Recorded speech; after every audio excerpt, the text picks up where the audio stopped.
and this is VOA One The Hits.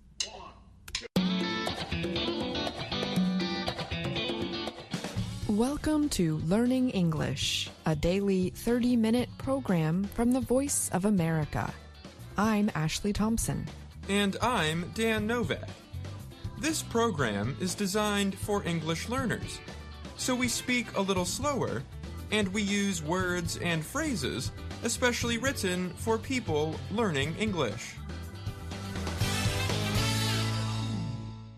Coming up on the program, John Russell reports on Saudi Arabia's plans to develop its electric car industry.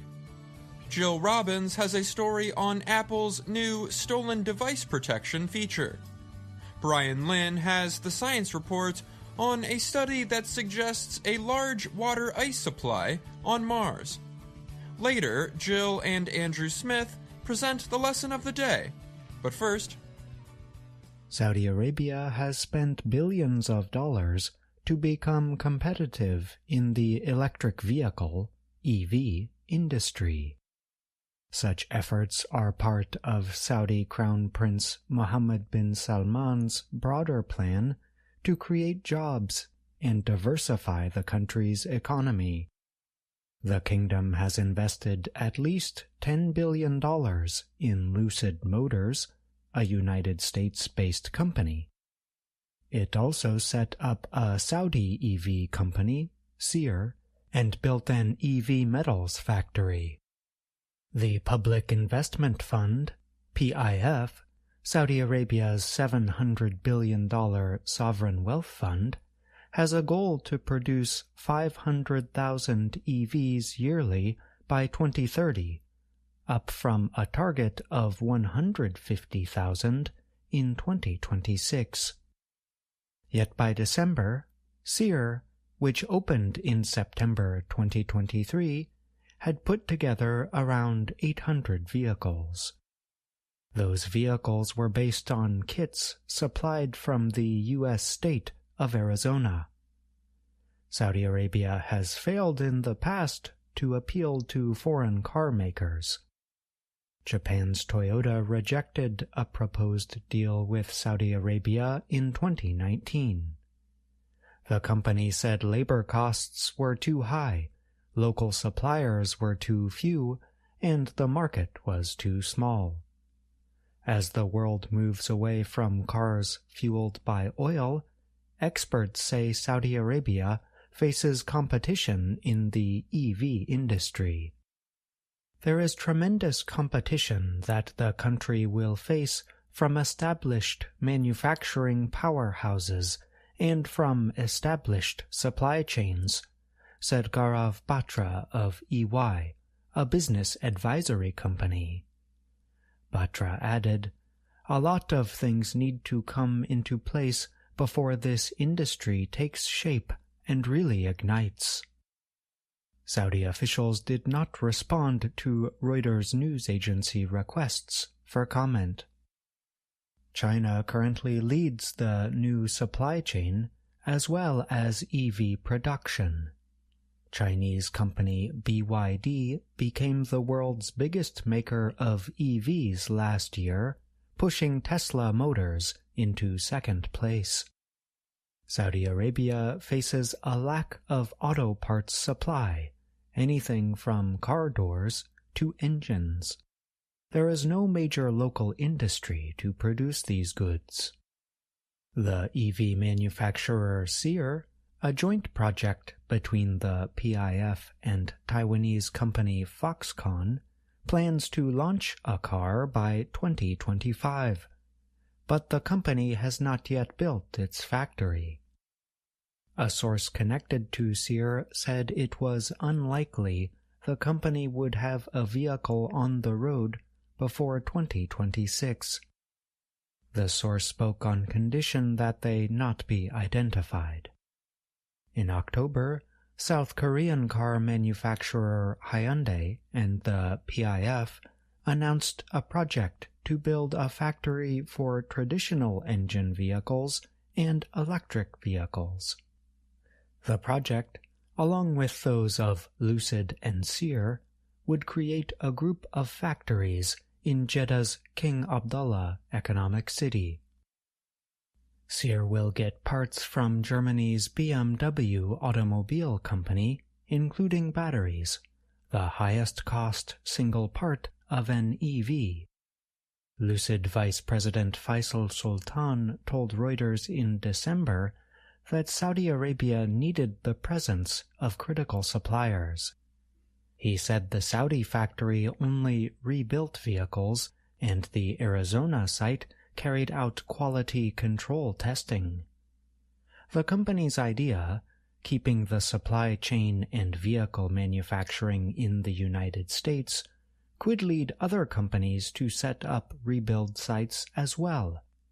As a result, these companies might be able to get Saudi incentives, a Saudi auto industry leader said. But such moves could slow the growth of local Saudi manufacturing as the country would continue to import foreign-made cars. I'm John Russell.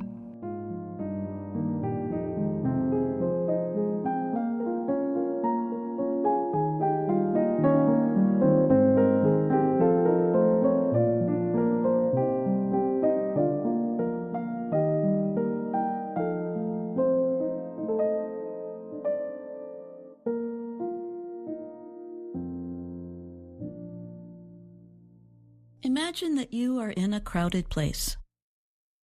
You do not notice, but someone is watching you and learns your iPhone passcode. Then they steal your phone. Suddenly, your photos, documents, financial information, and the rest of your digital life have been taken from you. A new security feature may prevent such a situation from happening. Apple, the iPhone maker, recently released an update to its iOS operating system. It has a new feature called Stolen Device Protection. The feature makes it a lot harder for phone thieves to open the device and access important functions and settings. The company is urging users to turn this feature on immediately. Here is how to turn on the new security feature and why it is so important to do so. Stolen Device Protection is a new setting that is included with the latest iOS release, version 17.3. The update for iPhones and iPads includes a new feature designed to prevent thieves from wiping phones for resale or getting to your Apple ID or other important accounts. Apple says the feature adds extra security for users. It addresses a vulnerability that thieves have used to lock device owners out of their Apple accounts, delete their photos and other files from their iCloud, and take money from their bank accounts. Stolen Device Protection keeps track of a user's familiar locations, such as their home or workplace. The feature adds extra biometric security if someone tries to use the device to do certain things away from those places. It also reduces the importance of passcodes.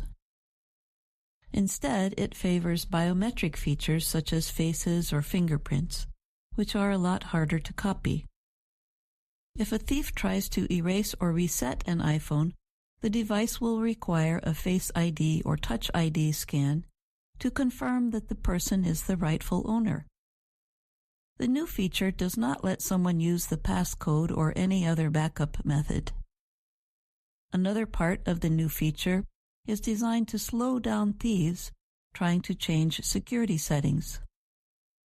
For example, if someone tries to sign out of an Apple ID account, change the passcode, or reset the phone in an unfamiliar location, they will have to authenticate using Face ID or Touch ID, wait an hour, and then do a second facial or fingerprint scan.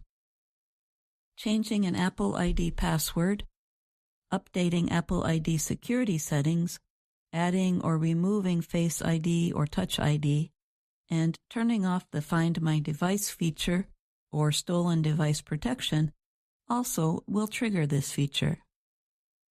Apple said the delay is meant to prevent a thief from performing these operations so you can mark your device as lost and secure your Apple account. The company added that when your iPhone is in a familiar location, these additional steps will not be required, and you can use your device passcode like normal. First, download and update your iPhone or iPad with the latest iOS update.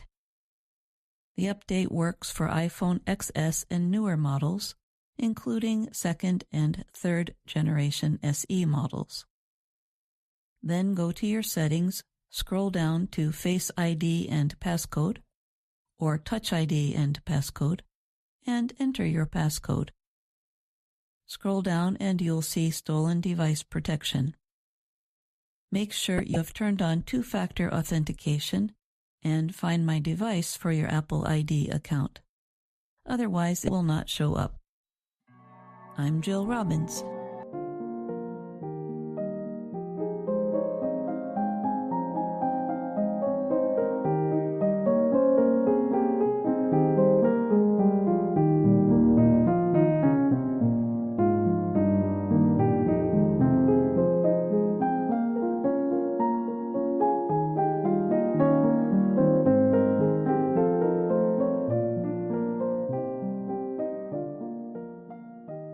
Explorer has discovered new evidence of a large amount of water ice buried near the planet's equator. The discovery was made with data collected by the Mars Express orbiter. The spacecraft is operated by the European Space Agency, ESA. The American Space Agency, NASA, is a partner on the orbiter's mission. ESA launched Mars Express in 2003, and it has been studying the red planet ever since. The mission's main goal is to use its 7 scientific instruments to search for signs of water underneath the surface of Mars. Scientists involved in the new research say data suggesting the presence of newly discovered ice deposits could mean Mars may have once supported life. The Mars Express orbiter collected data around an area of the planet known as the Medusae Fossae Formation, or MFF. NASA describes this formation as a soft, easily eroded deposit that extends for nearly 1,000 kilometers along the equator of Mars. Scientists believe the MFF was most likely formed by wind-blown dust or volcanic ash. The formations could have formed after volcanic activity, estimated to have taken place up to 3.8 billion years ago. Images of the area show raised areas that scientists thought in the past might contain dust blown around the planet by wind over many years. But the new research used newer data collected by the orbiter's MARSIS instrument. It is a subsurface radar sounder with a 40-meter-long antenna. The tool looks for water on the surface as well as up to 5 kilometers below the surface. The MARSIS instrument is designed to send radio waves to an area scientists choose. It then attempts to listen to and examine echoes produced by the radio waves. The echoes help researchers recognize where water or ice might be, NASA explains. Scientists say any water identified near the surface results in stronger signals, while the presence of ice or other materials would produce weaker signals.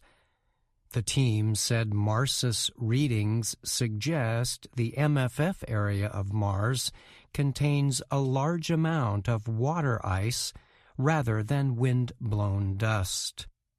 Thomas Waters of the U.S. Smithsonian Institution led the new research.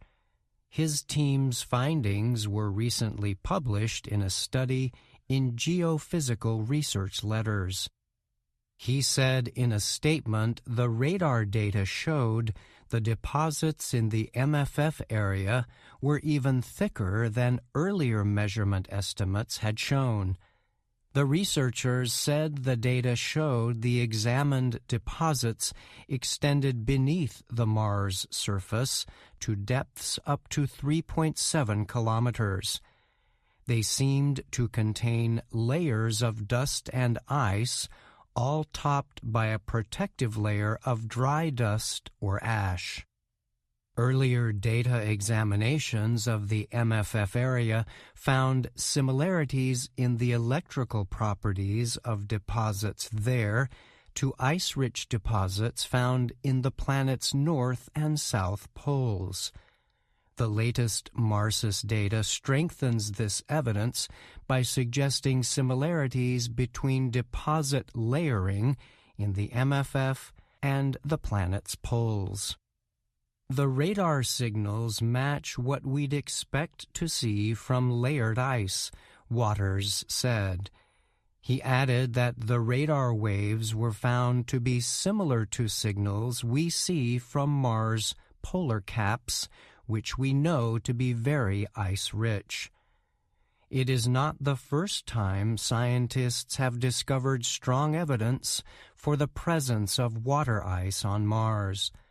But the researchers say the latest study suggests the largest amount of water ever identified in the MFF area. They estimated the total amount of water contained there would be enough to cover the surface of Mars to a depth of about 1.5 to 3 meters. Colin Wilson is a project scientist with the Mars Express mission. He said while the new finding is exciting, it also raises as many questions as answers. He continued, how long ago did these ice deposits form, and what was Mars like at that time? Wilson said if confirmed to be water ice, the large deposits would change our understanding of Mars' climate history.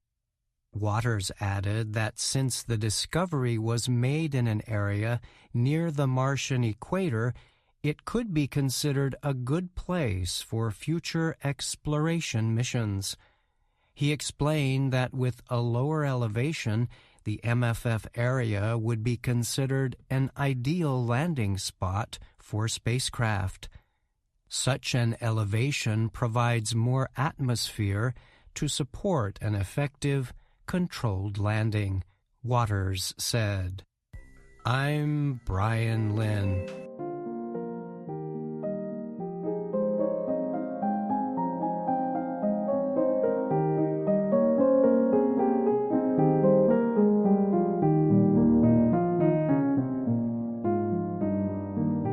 Brian Lynn joins me now to talk more about his science report. Thanks for joining me, Brian. Sure, Dan. Thanks for having me.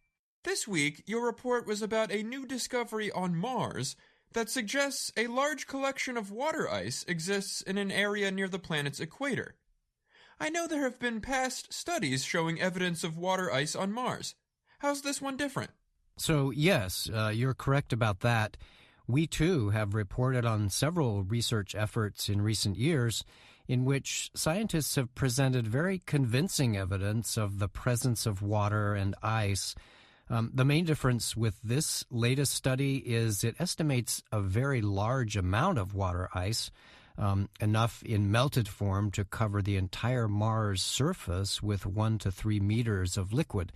So this is far more water ice than scientists previously thought could be contained in this area. The report notes the data collected for the study was collected by an orbiter flying around Mars, not from an exploring rover on the surface. That being the case, is there any way the researchers' findings can be confirmed? I'd say that, like with so many things involving space exploration, the results can surely be confirmed on the planet itself, but not anytime soon.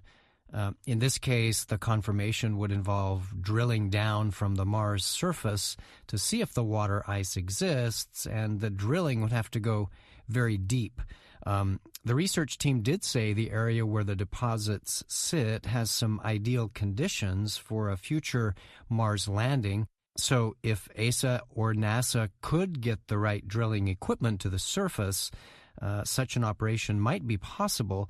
But again, this would likely be years away. Interesting as always. Thanks again for joining me, Brian. You're welcome. Thank you, Dan.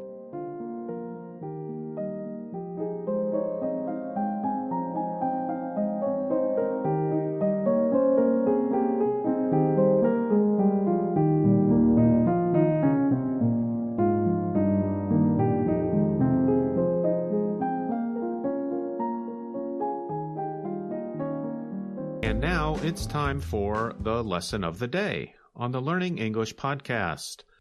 My name is Andrew Smith, and I'm joined by Dr. Jill Robbins. Hi, Jill.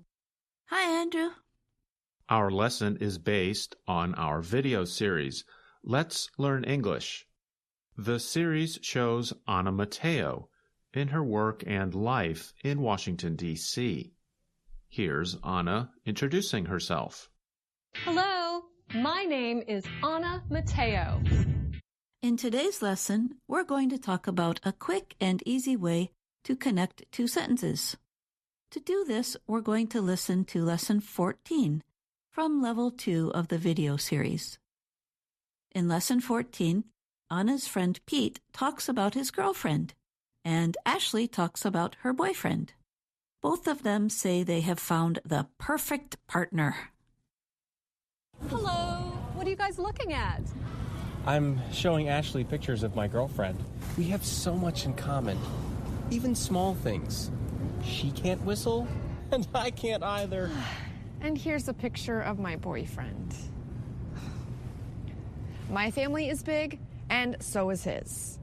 I don't like ball sports, and he doesn't either. We are made for each other. And so are we. And here is what whistling is. Okay, now that you know what whistling is, let's go back to connecting sentences. We could hear some ways to connect sentences in these examples. She can't whistle, and I can't either. My family is big, and so is his. I don't like ball sports, and he doesn't either. We are made for each other. And so are we. And now let's listen to Professor Bott explain the way Pete and Ashley connected their sentences. Pete and Ashley are talking about people they love. They are putting two ideas together with connectors. Let's start with these two sentences. She can't whistle. Pete can't whistle. How do you put them together? Pete says, She can't whistle, and I can't either. You can see we just add the conjunction either and take away the verb whistle. And Ashley says, I don't like ball sports, and he doesn't either. For statements with a negation, which use the word not, instead of repeating the main verb, at the end of the sentence, we add the word either. That usually makes the sentence shorter. Right. Compare these two sentences. I don't like ball sports, and he doesn't like ball sports. I don't like ball sports, and he doesn't either. By using the word either, Ashley did not have to repeat the phrase, he doesn't like ball sports.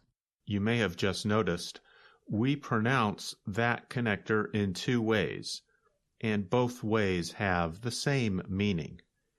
We can pronounce it either or either. You say either, and I say either. There's a famous American song that uses this difference in pronunciation in its lyrics. The name of the song is Let's Call the Whole Thing Off. In the song, a man and woman want to call off, which means end or cancel, their relationship because they always disagree about certain things. But Pete and Ashley don't want to call off their relationships. When they talk about their partners, they say, We are made for each other. And so are we. The expression to be made for each other means to be almost perfectly matched to live happily with another person. But what about Anna? She doesn't have a boyfriend. But she lies to Pete and Ashley, telling them she does have a boyfriend. But they know she's lying. And that's why, a little later, Anna says she is sorry. And then she explains that she has found her own perfect match, too. Let's listen. I'm sorry, but later I really did meet someone, and we have a lot in common. He's good at flying kites, and so am I. He likes to read comics, and so do I. I can play the ukulele, and so can he. He sounds perfect for you, Anna. Can he come tonight? That's the sad part. You see, he just got a job as a spy. And tonight, he leaves on assignment. Of course he does. But that's okay. Because now I know that there is someone out there made for me. Oh, it's late. I have to see him off at the train station. Bye, you guys. Bye, Anna. Oh, dear. She's worse than we thought. She's lost her mind. What should we do? Let's tell her. No, Pete. Mr. Wright may not be real, but he makes her really happy. It looks like Anna's boyfriend is only in her imagination instead of a real person. Notice how, instead of repeating the same verb twice, she connected her sentences like this. He's good at flying kites, and so am I. He likes to read comics, and so do I. I can play the ukulele, and so can he. For an action verb, we connect with the auxiliary verb do. He likes to read comics, and so do I. For the verb be, we connect with the form of the verb be. In this example, Anna connects he's good with so am I. He's good at flying kites, and so am I. And with the modal can, we just repeat the modal, like this. I can play the ukulele, and so can he. It does seem like Anna has a lot in common with her imaginary boyfriend, Mr. Wright. I suppose a lot of people try to imagine a perfect partner they could spend time with. And if they're lucky, that imaginary person becomes real when they find the right person. And we hope the lesson of the day is a good match for you. Remember that you can email us and ask us your questions about English. If you're lucky, we'll try to answer them in another lesson of the day. You can send your email to learningenglish@voanews.com. Remember, you can also find us on Facebook, YouTube, and Instagram. Thanks for listening. I'm Dr. Jill. And I'm Andrew Smith.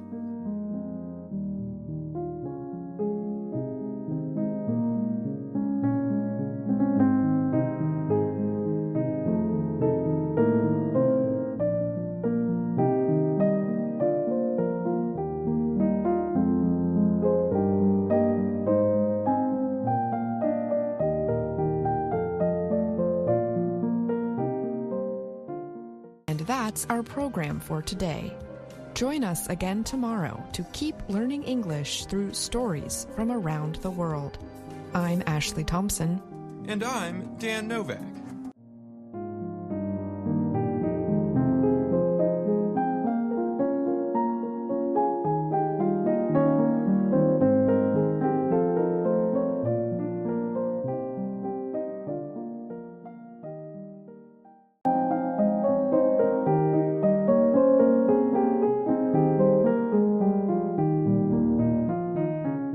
Learning English, a daily 30-minute program from the Voice of America.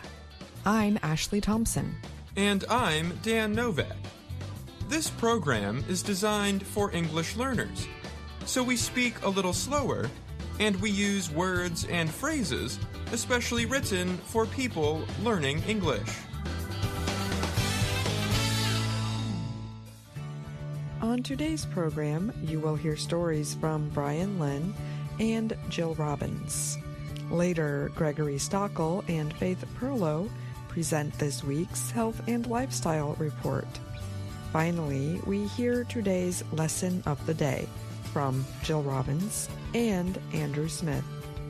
But first, Japan's space agency says a spacecraft that landed on the moon earlier this month has regained power and is continuing its mission. Officials from the Japan Exploration Agency, JAXA, said Monday they had successfully re-established communication with the SLIM Moon Explorer. SLIM touched down on the moon on January 20th, but the spacecraft landed the wrong way up. Its solar equipment was unable to see the sun. JAXA said SLIM was likely able to regain power because of a change in the sun's direction. After the landing, JAXA used the spacecraft's battery power to gather as much data as possible about the touchdown and the surrounding area. The power was then turned off to wait for the sun to rise higher in the lunar sky. Mission officials have said the Explorer landed within 55 meters of its target near the lunar equator. It also landed in between two craters in an area covered in volcanic rock. JAXA said these results demonstrated progress in what it calls pinpoint landing technology. Past moon missions generally aimed to hit flat areas at least 10 kilometers wide. But the ability to land on very exact targets is expected to help support future space vehicles traveling to the moon and other places. The main purpose of the mission was to test the possibility that spacecraft can land on very specific targets. But SLIM is also capturing images and released two small explorers. The explorers are designed to examine mineral-rich rocks and collect data on the moon's development. JAXA has not named a specific date for when SLIM will end its operations on the moon. But the agency has said in the past that the lander was not designed to survive a lunar night. The next lunar night begins on Thursday. The mission made Japan the 5th country in the world to successfully land on the surface of the moon, after the United States, the Soviet Union, China, and India. I'm Brian Lynn.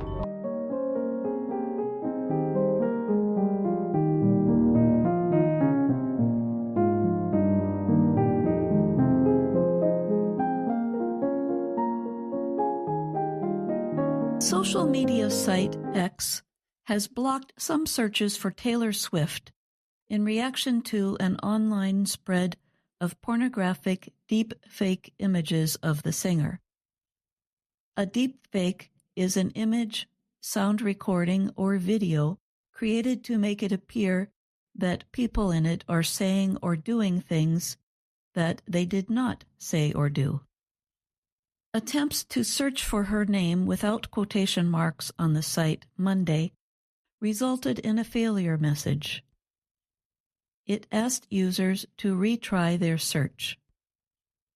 "Don't fret, it's not your fault," also appeared. However, putting quotation marks around her name permitted posts to show where her name appeared. The images of Swift began spreading widely on X last week. She is now the most famous victim of a danger that technology companies and anti-abuse groups have struggled to fix. This is a temporary action and done with an abundance of caution as we prioritize safety on this issue, Joe Benaroche, head of business operations at X, said in a statement. After the images began spreading, the singer's loyal fan base, called Swifties, quickly came to her defense. They launched a protective movement and flooded the site with more positive images of the singer. They used the hashtag #ProtectTaylorSwift on their posts. Some said they were reporting accounts that were sharing the deepfakes. The deepfake search group Reality Defender said it followed many posts of pornographic material of Swift. Many of the posts were found on X, formerly known as Twitter. Some images also made their way to Facebook and other social media sites. The researchers found at least 20 different images created by artificial intelligence, or AI. Researchers have said the number of pornographic deepfakes has grown in the past few years. The increase continues as the technology used to produce such images has become more available and easier to use. In 2019, a report released by the AI company Deep Trace Labs showed these images were mainly weaponized against women.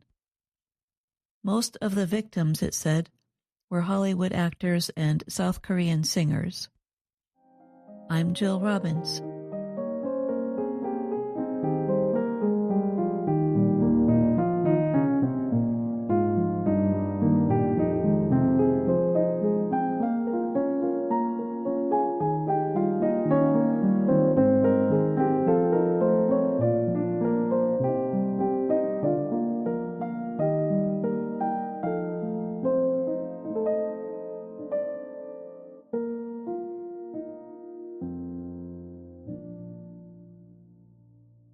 Gene treatments are being credited with permitting several children born with deafness to hear again. Gene therapy is a medical treatment that aims to change a few of a patient's genes to cure a genetic disease. A small study recently published in The Lancet reported improvements in the hearing in 5 of 6 children who were treated in China. Around the same time, the Children's Hospital of Philadelphia in the U.S. eastern state of Pennsylvania announced similar improvements in an 11-year-old boy treated there. And earlier, Chinese researchers published a study showing similar improvements in 2 other children. The experimental methods, or therapies, target only one rare condition, but scientists say similar treatments could someday help many more children with other kinds of deafness caused by genes. Around the world, 34 million children have deafness or hearing loss. And information from the U.S. Centers for Disease Control and Prevention says genes are responsible for up to 60% of cases. Deafness caused by genes is passed down from parents to children. It is called hereditary deafness. It is the latest condition scientists are targeting with gene therapy. Gene therapy is already approved to treat illnesses such as sickle cell disease and severe hemophilia. Children with hereditary deafness often get a device called a cochlear implant that helps them hear sound. No treatment could reverse hearing loss. That's why we were always trying to develop a therapy, said Zhuangyi Chen of Boston's Mass Eye and Ear, a treatment center for eye and ear problems. He is a writer of the study published in The Lancet. We couldn't be more happy or excited about the results. The team recorded videos of patients. One shows a baby who formerly could not hear at all, looking back in response to a doctor's words 6 weeks after treatment. Another shows a little girl 13 weeks after treatment, repeating father, mother, grandmother, sister, and I love you. All the children in the experiments have a condition that is believed to cause 2 to 8% of hereditary deafness. It is caused by changes in a gene responsible for an inner ear protein called autoferlin, which helps hair cells send sound signals to the brain. The researchers say that the one-time therapy gives a working copy of that gene to the inner ear during a medical operation. Most of the children were treated in one ear, although one child in the 2-person study was treated in both ears. The study with 6 children took place at Fudan University in Shanghai. Dr. Eli Xu helped lead the study and trained in Chen's laboratory. Chen was involved in the research. Chinese science organizations and biotechnology company Shanghai Refresh Gene Therapeutics helped provide financial support. Researchers observed the children for about 6 months. They do not know why the treatment did not work in one of them. But the 5 others, who were completely deaf, can now hear a normal discussion, the researchers said. Chen estimated they now hear at a level 60% to 70% of normal. The therapy caused no major side effects. Early results from other research have shown similar results. Regeneron Pharmaceuticals is a biotech company based in New York State. It announced in October that a child under 2 years old showed improvements 6 weeks after gene therapy.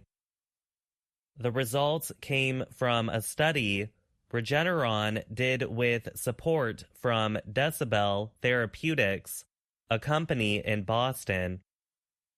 Columbia University's Dr. Lawrence Lustig is involved in the Regeneron study.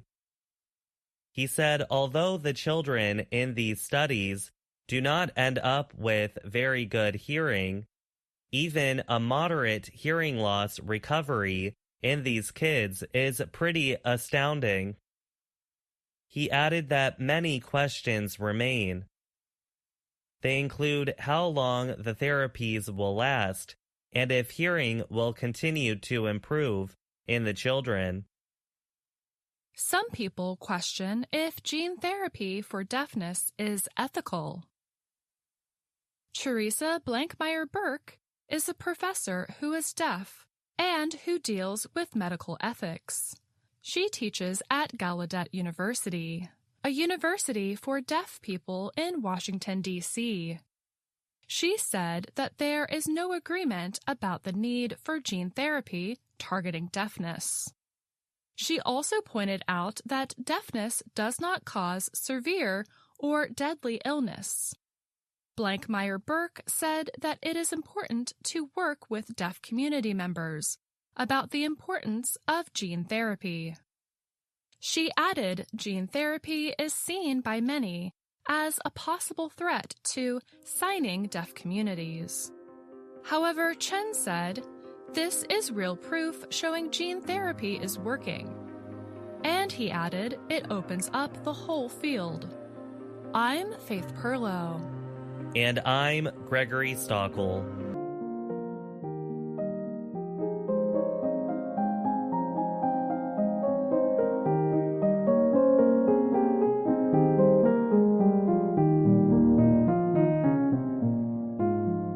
Gregory Stockel joins me now to talk more about this week's Health and Lifestyle Report.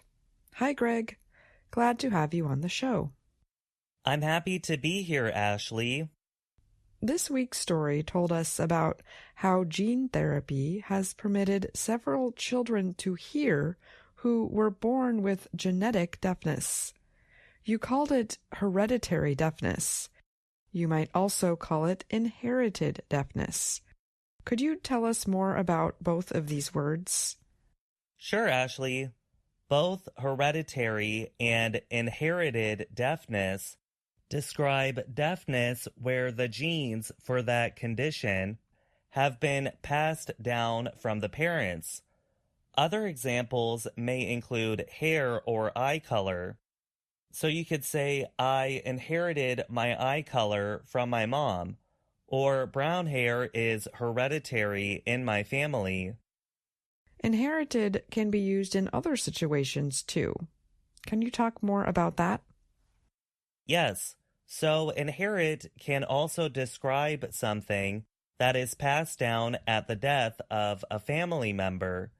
You can inherit art, money, or even a house when a family member passes away. Items that are inherited are usually protected and guided by law. Well, thanks again, Greg, for joining me today, and thank you for that report. You're welcome. Have a great week, Ashley.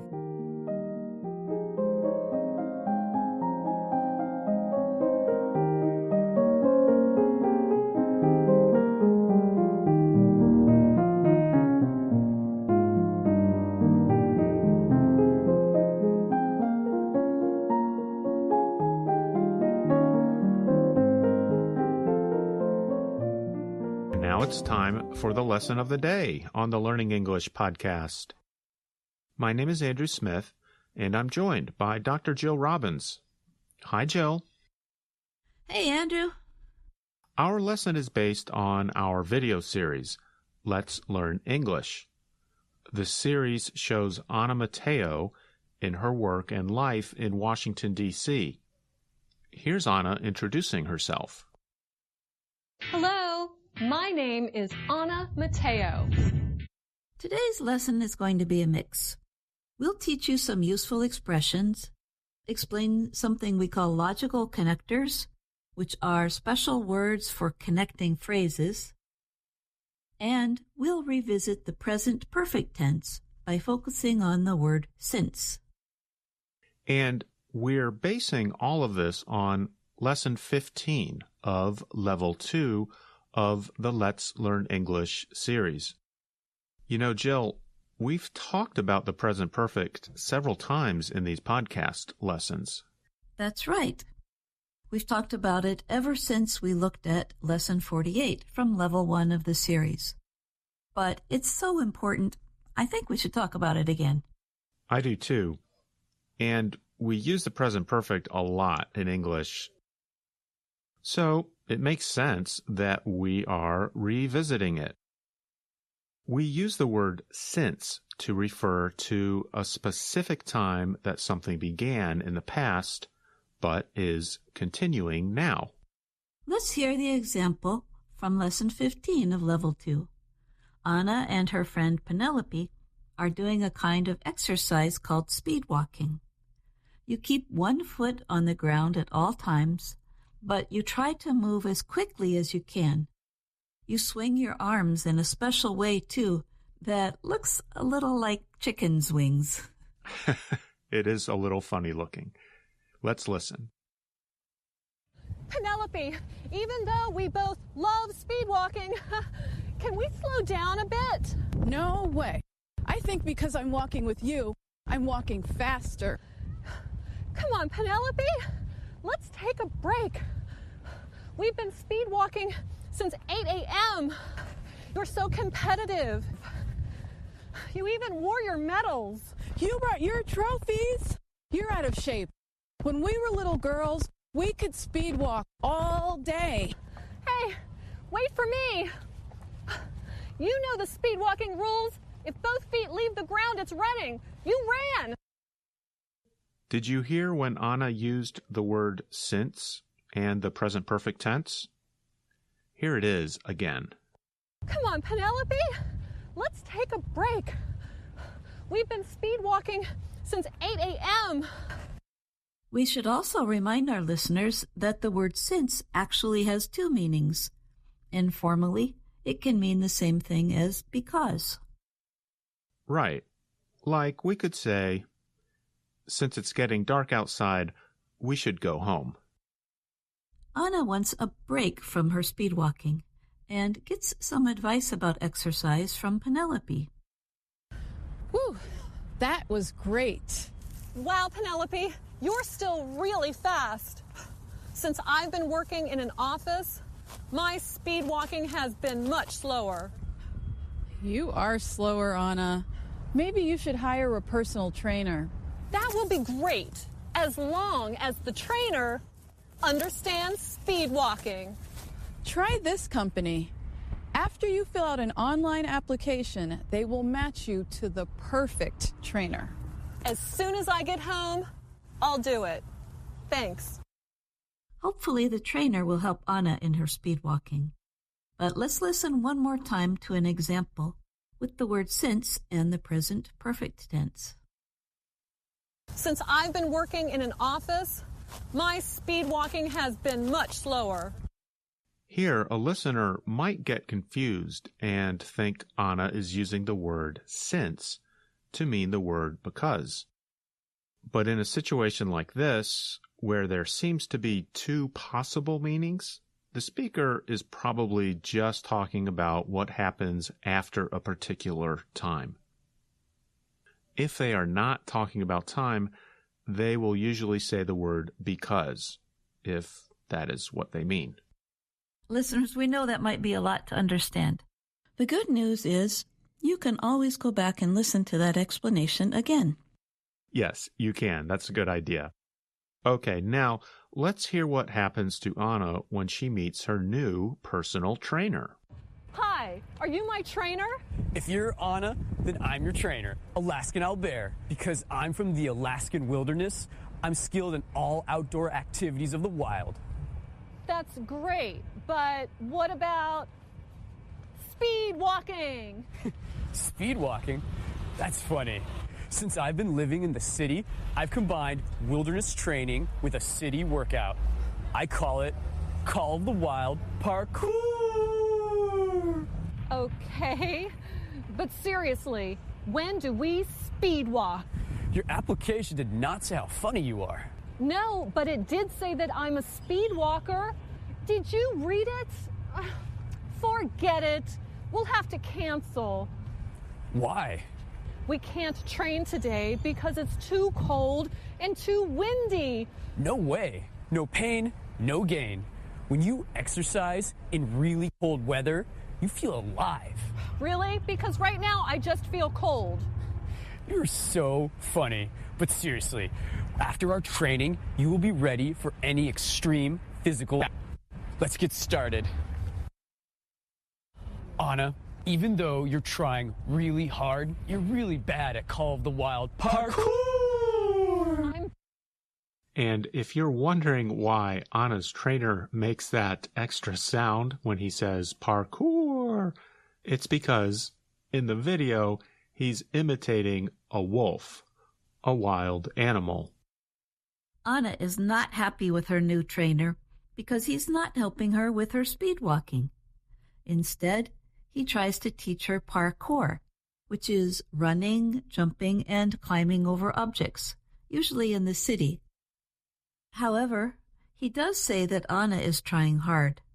And this is where you can hear a logical connector with the words even though.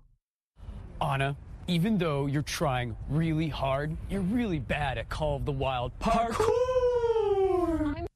We use the words even though to connect one statement with another unexpected, surprising, or contrasting statement. For example, I might say, even though it's cold outside, I'm not going to wear my jacket. And now, here's a few more expressions from Lesson 15 of Level 2. Anna's trainer says he is skilled in all outdoor activities in the wild. We can be skilled in or skilled at something. To have skill or be skilled means to be very good at doing something. We can use the preposition in or the preposition at after the word skilled. Another expression Anna's trainer says is, no pain, no gain.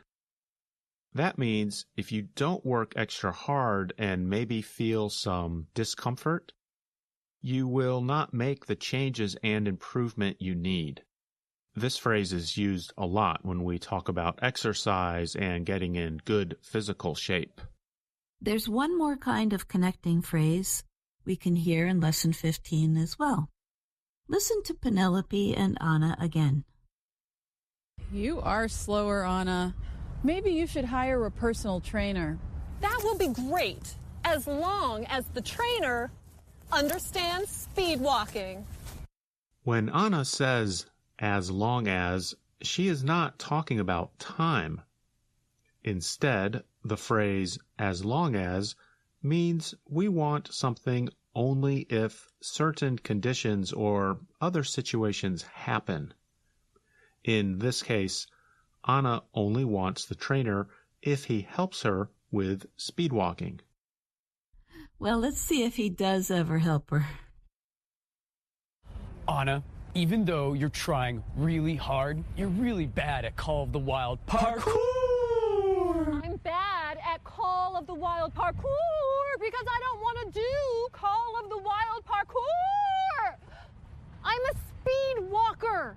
It's what I do. It's part of who I am. Why didn't you say something? I did. Several times. You thought I was joking. Now I understand. Anna, I can help you.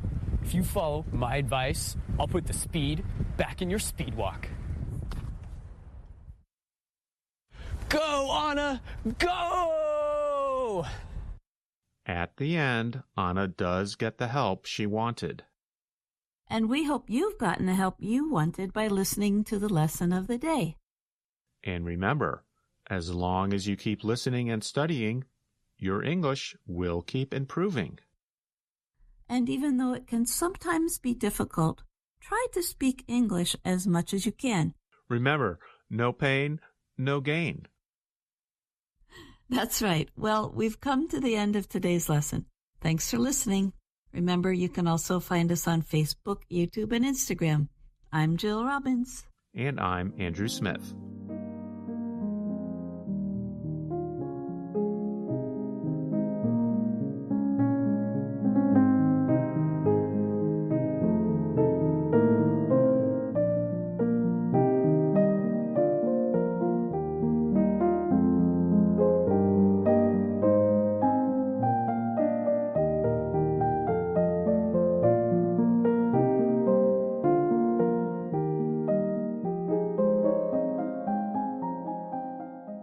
And that's our program for today. Join us again tomorrow to keep learning English through stories from around the world. I'm Ashley Thompson. And I'm Dan Novak.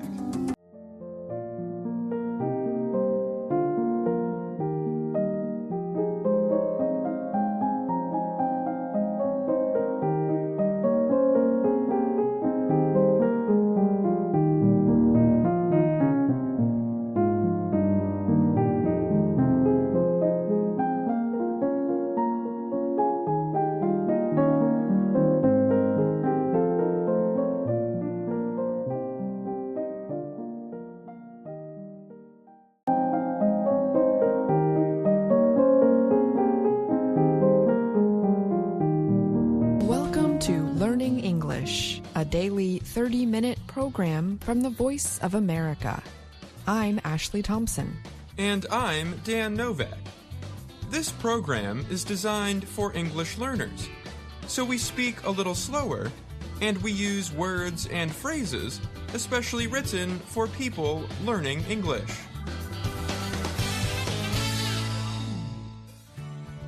On today's program, you will hear stories from John Russell and Brian Lynn.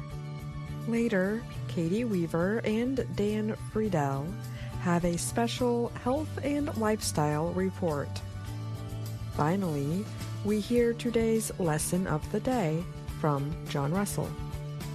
But first, scientists in Berlin announced recently the first successful embryo transfer in a white rhinoceros. The transfer, which occurred in a southern white rhinoceros, offers hope for saving the northern white rhino from completely dying off. The white rhinoceros includes two different subspecies, the northern and the southern. The last male northern white rhino died in 2018. Only two female members of the subspecies remain. Neither of them can carry a baby. Southern white rhinos are more numerous. Researchers hope to use eggs and sperm from northern white rhinos to produce embryos that will be put into southern white rhino surrogate mothers. A surrogate is something that performs the duties of something else. To test the plan, scientists said they transferred the embryo of a southern white rhino into a surrogate southern white rhino mother at the Olpejeta Conservancy in Kenya on September 24th, 2023. However, the research team only learned of the pregnancy after the surrogate mother died of a bacterial infection in November 2023. The embryo was discovered during an examination of the body after death. Even with the death, researchers found reasons to be hopeful. The International Biorescue Team, a group backed by the German government, confirmed recently that the operation had produced a successful pregnancy of 70 days with a well-developed 6.4 centimeter long male embryo. We achieved together something which was not believed to be possible, said Thomas Hildebrandt of the Leibniz Institute for Zoo and Wildlife Research. That is really a milestone to allow us to produce northern white rhino calves in the next 2.5 years, Hildebrandt said. The northern white rhinoceros subspecies has only 2 known examples left in the world. The Olpejeta Conservancy in Kenya says that Najin, a 34-year-old, and her 23-year-old offspring, Fatu, both cannot naturally reproduce.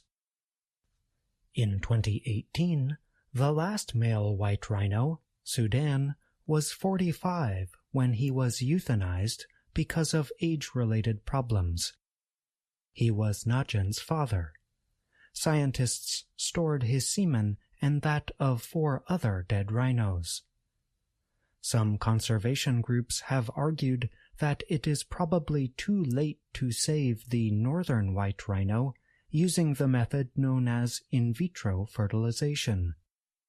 The species once lived in Chad, Sudan, Uganda, Congo, and Central African Republic, but human conflict has caused the creature to disappear. Critics say the efforts made to save the northern white rhino should instead go to save at-risk species that have a better chance to survive. About 20,000 southern white rhinos remain in Africa. That subspecies and another species, the black rhino, are increasing in number after illegal hunting nearly caused their disappearance. I'm John Russell.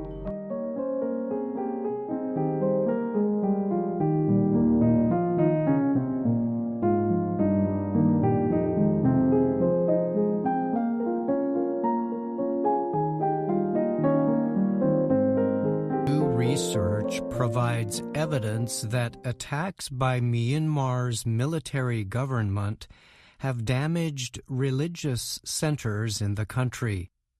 Religious leaders and human rights workers say the reported attacks are part of a wider campaign to attack religious communities across the nation. A civil war broke out in Myanmar after the military seized power from the elected government of former leader Aung San Suu Kyi in February 2021. Human rights agencies and United Nations investigators say they have found evidence of Myanmar security forces targeting civilians. The evidence includes details about bomb attacks, mass executions, and detentions, and the burning of private homes.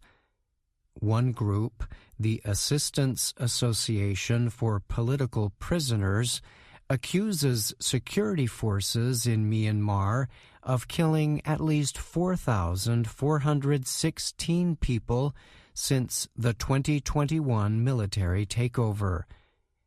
The Myanmar Witness Project completed the new report on the destruction of religious centers. The project is part of the Britain-based Center for Information Resilience. Myanmar Witness examined claims of 5 airstrikes that caused major damage to religious centers over several months in 2023. The attacks happened in Myanmar's western Chin state.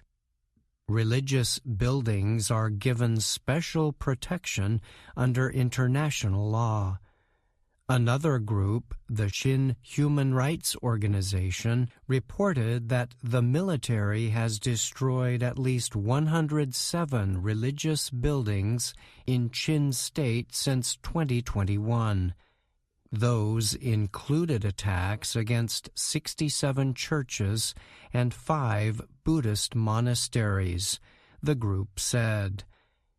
A 2023 report by the International Commission of Jurists said 94 Buddhist religious centers and 87 Christian ones had been destroyed or damaged nationwide.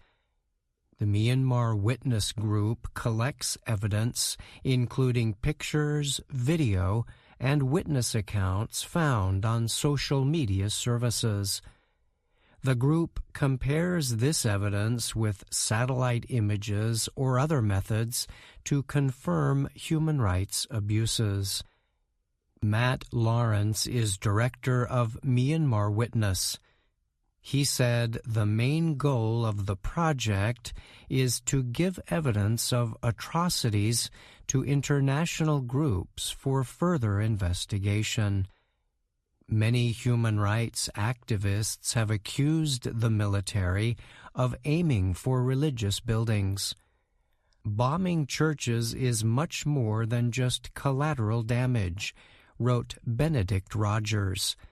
He is a former East Asia team leader for the human rights organization Christian Solidarity Worldwide. He wrote in an email to the Associated Press, "Targeting them is part of a deliberate strategy." Rogers said the military government discriminates against non-Burmese ethnic minorities and non-Buddhist religious minorities. In 2017, the military carried out a counterinsurgency campaign in Rakhine State. The campaign drove almost 740,000 members of the Muslim Rohingya minority to flee to Bangladesh. The military government offered no immediate comment on the new report. But in the past, military leaders have repeatedly stated that security forces only attack permissible targets of war. I'm Brian Lynn.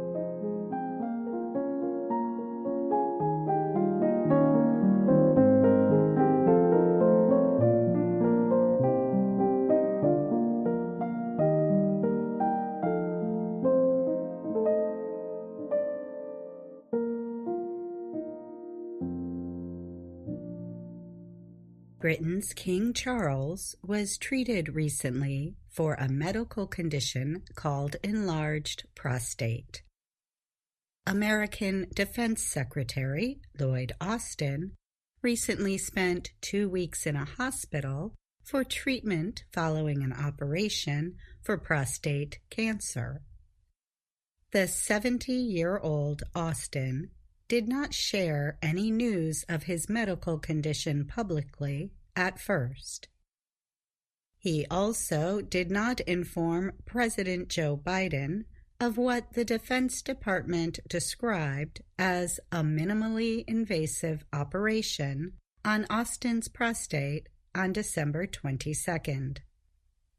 On January 1st, the defense chief developed severe pain and was taken by ambulance to the hospital. He was placed in the intensive care department with an infection linked to the operation. Austin was released 2 weeks later. The delay in informing the president and the public led to widespread criticism. A spokesman for Austin said at the time, "Discussions about prostate cancer screening, treatment, and support are often deeply personal and private ones." King Charles, however, announced on January 17th that he would undergo a corrective procedure for an enlarged prostate. His announcement came on the same day the 75-year-old king learned of his medical condition.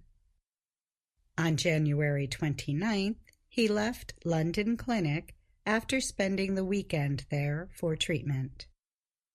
It is unusual for members of the British royal family to share details about their health. However, King Charles decided to share his news publicly to encourage other men to have their prostates checked as called for by medical experts. The palace said the king sought treatment in common with thousands of men each year. The prostate is a small organ of the male reproductive system. It is about the size and shape of a walnut. It sits below the bladder, an organ that stores urine temporarily. The prostate helps make semen, the fluid that carries sperm cells required for human reproduction. The prostate surrounds part of the urethra, a tube that carries sperm from the testicles or urine out of the bladder through the penis. As a man gets older, the prostate tends to grow larger. Medical experts say it could grow from the size of a walnut to the size of an apricot by the age of 40, and then to the size of a lemon by age 60. The larger prostate then may press against the urethra and cause problems in passing urine. The U.S. National Institute of Health, NIH, says men in their 30s and 40s may begin to have problems with passing urine. The agency advises men to seek medical help if they experience any of the four conditions. They are passing urine more frequently day and night, having an urgent need to pass urine, having difficulty passing urine or passing urine very slowly, feeling pain or burning while passing urine. The NIH says the 3 most common prostate problems are prostatitis, or inflammation of the prostate, enlarged prostate, also known as BPH, or benign prostatic hyperplasia, and prostate cancer. Prostatitis is an inflammation of the prostate that may result from a bacterial infection. It affects at least half of all men at some time during their lives. In the U.S., this condition is most common among younger men.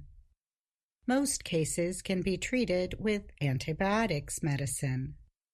Sometimes doctors also give drugs to control inflammation and pain. King Charles was treated for an enlarged prostate, or BPH. BPH stands for benign prostatic hyperplasia. Benign means not cancer, and hyperplasia means unusual cell growth. BPH is not linked to cancer and does not increase your risk of getting prostate cancer. Those with mild cases of enlarged prostate could simply limit drinking in the evening and use the restroom more often to empty their bladders. Some take drugs that help ease muscles that affect urine flow. People with moderate cases of enlarged prostate could take drugs that help reduce the size of the prostate. The drugs called 5-alpha reductase inhibitors help shrink the prostate, reduce blockage, and limit the need for invasive medical operations called surgeries. In more severe cases, surgery is needed when drug treatment does not work. The most common surgical treatment is to cut away extra prostate tissue using an instrument, radio wave, or laser. In rare cases, when the prostate is very large, doctors might consider a complete removal of the organ. The American Cancer Society says prostate cancer is the second most common cancer among men. Skin cancer is the most common. The group estimates that about 1 in 8 American men will be diagnosed with prostate cancer during their lifetime. The number rises to 6 in 10 among those who are 65 or older. The risk is also higher among those with a family history of prostate cancer and among Black Americans than men of other ethnicities. In 2024, the group estimates there will be 299,010 new cases of prostate cancer, with about 35,250 deaths from prostate cancer. Prostate cancer tends to grow slowly compared with most other cancers. Cell changes may begin many years before a tumor gets big enough to cause noticeable signs. In addition to difficulties with passing urine, other symptoms of prostate cancer include blood in the urine or semen, painful ejaculation, and constant pain in the back, hips, or pelvis area. There are several screening tests to look for signs of possible prostate cancer. They include urine tests, physical examinations, and prostate-specific antigen, or PSA tests. If symptoms or tests suggest possible prostate cancer, a prostate biopsy is advised. Doctors remove several small tissues from the prostate and examine the material for cancer cells. Any treatment that might follow depends on how far the cancer has developed. Most men who have biopsies after prostate cancer screening exams do not have cancer. In the case of Defense Secretary Austin, doctors said on January 26th that his cancer was treated early and effectively, and no further treatments will be needed. I'm Dan Friedel. And I'm Katie Weaver.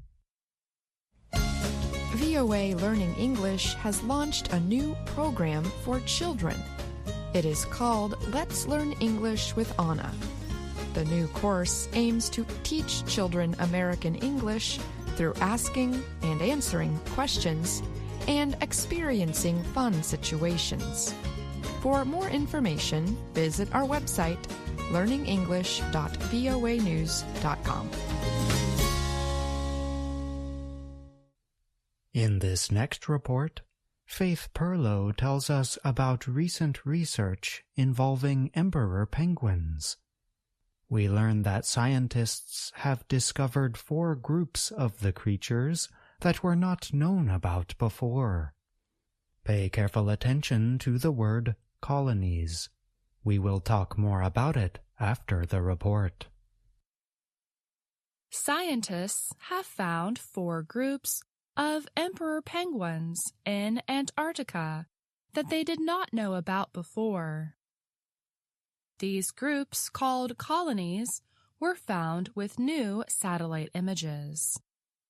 Emperor penguins are the world's largest penguins, seabirds that cannot fly but that swim. They are considered near threatened. This means that the animals might have reduced numbers or live in fewer areas than before. The penguins raise their babies, called chicks, during the Antarctic winter on areas of frozen sea ice. If the ice breaks up before the chicks grow up, many of the chicks might die. Recently released research says that some of the penguins are moving away from their old colonies. Peter Fretwell is a researcher at the British Antarctic Survey, a government organization. He said that conditions at one colony had become more dangerous since 2016. As a result, the colony near Holly Bay seems to have moved about 30 kilometers east. He said emperor penguins have taken it upon themselves to try to find more stable sea ice. Fretwell said that the 4 new colonies have likely existed for years, but scientists have just recently seen them. They are small colonies with less than 1,000 pairs of penguins, Fretwell said. Scientists have identified 66 emperor penguin colonies and fewer than 300,000 breeding pairs. The 4 newly found colonies do not change population estimates for the birds very much. However, Fretwell said that the fact that one of the colonies moved helps scientists to understand where the birds are going. Daniel Zederbart is a penguin researcher at the Woods Hole Oceanographic Institution in the U.S. eastern state of Massachusetts. He was not involved in the study of the newly found penguins, but he said that it is unclear if the new groups broke away from the larger colonies. Zederbart said that the places where the penguins reproduce are changing, and that as the world warms, more penguins will be on the move. I'm Faith Perlow. Before the report, we asked you to pay careful attention to the word colonies. Can you remember an example of when you heard it? Here is the first example of the term.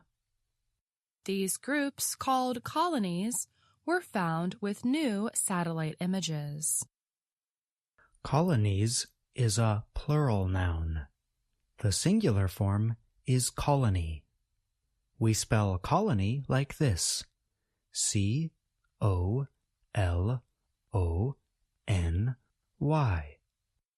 A colony is a group of plants or animals living or growing in one place.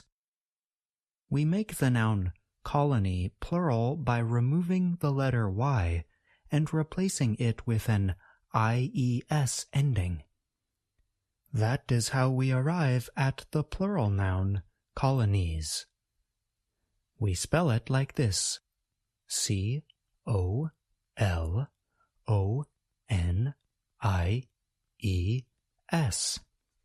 A few words about pronunciation. Even though we spell colony with two O's, we pronounce each O a bit differently. Listen again to the singular form, colony. Note that the first letter O suggests this vowel sound, ah. Note that the second letter O, the one that appears toward the end of the word, suggests this vowel sound, We call this the neutral vowel sound.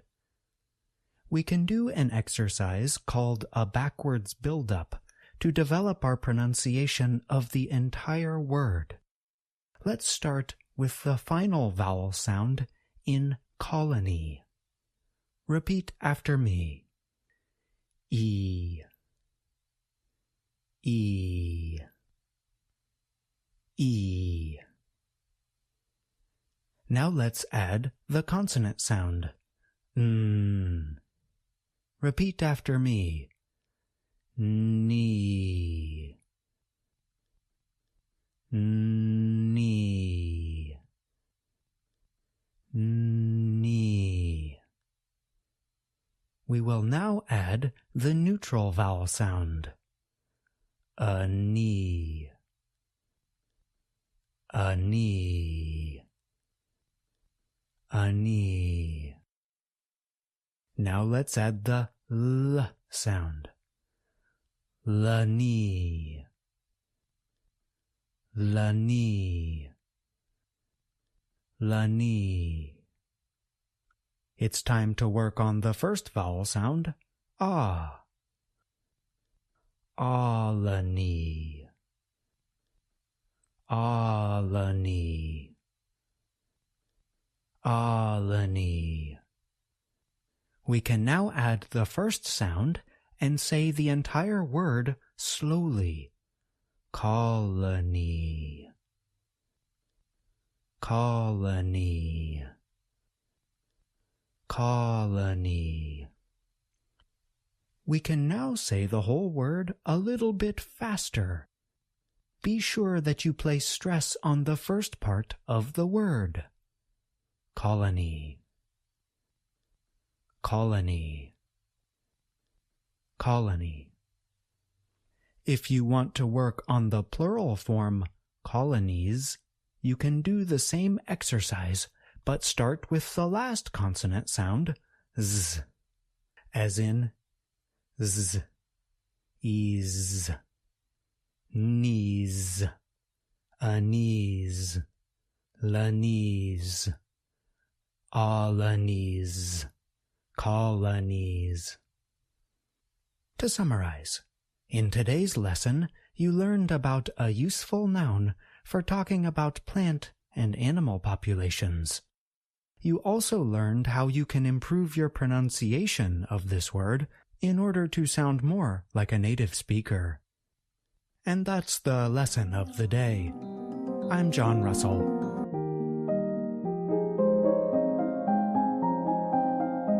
And that's our program for today. Join us again tomorrow to keep learning English through stories from around the world. I'm Ashley Thompson. And I'm Dan Novak.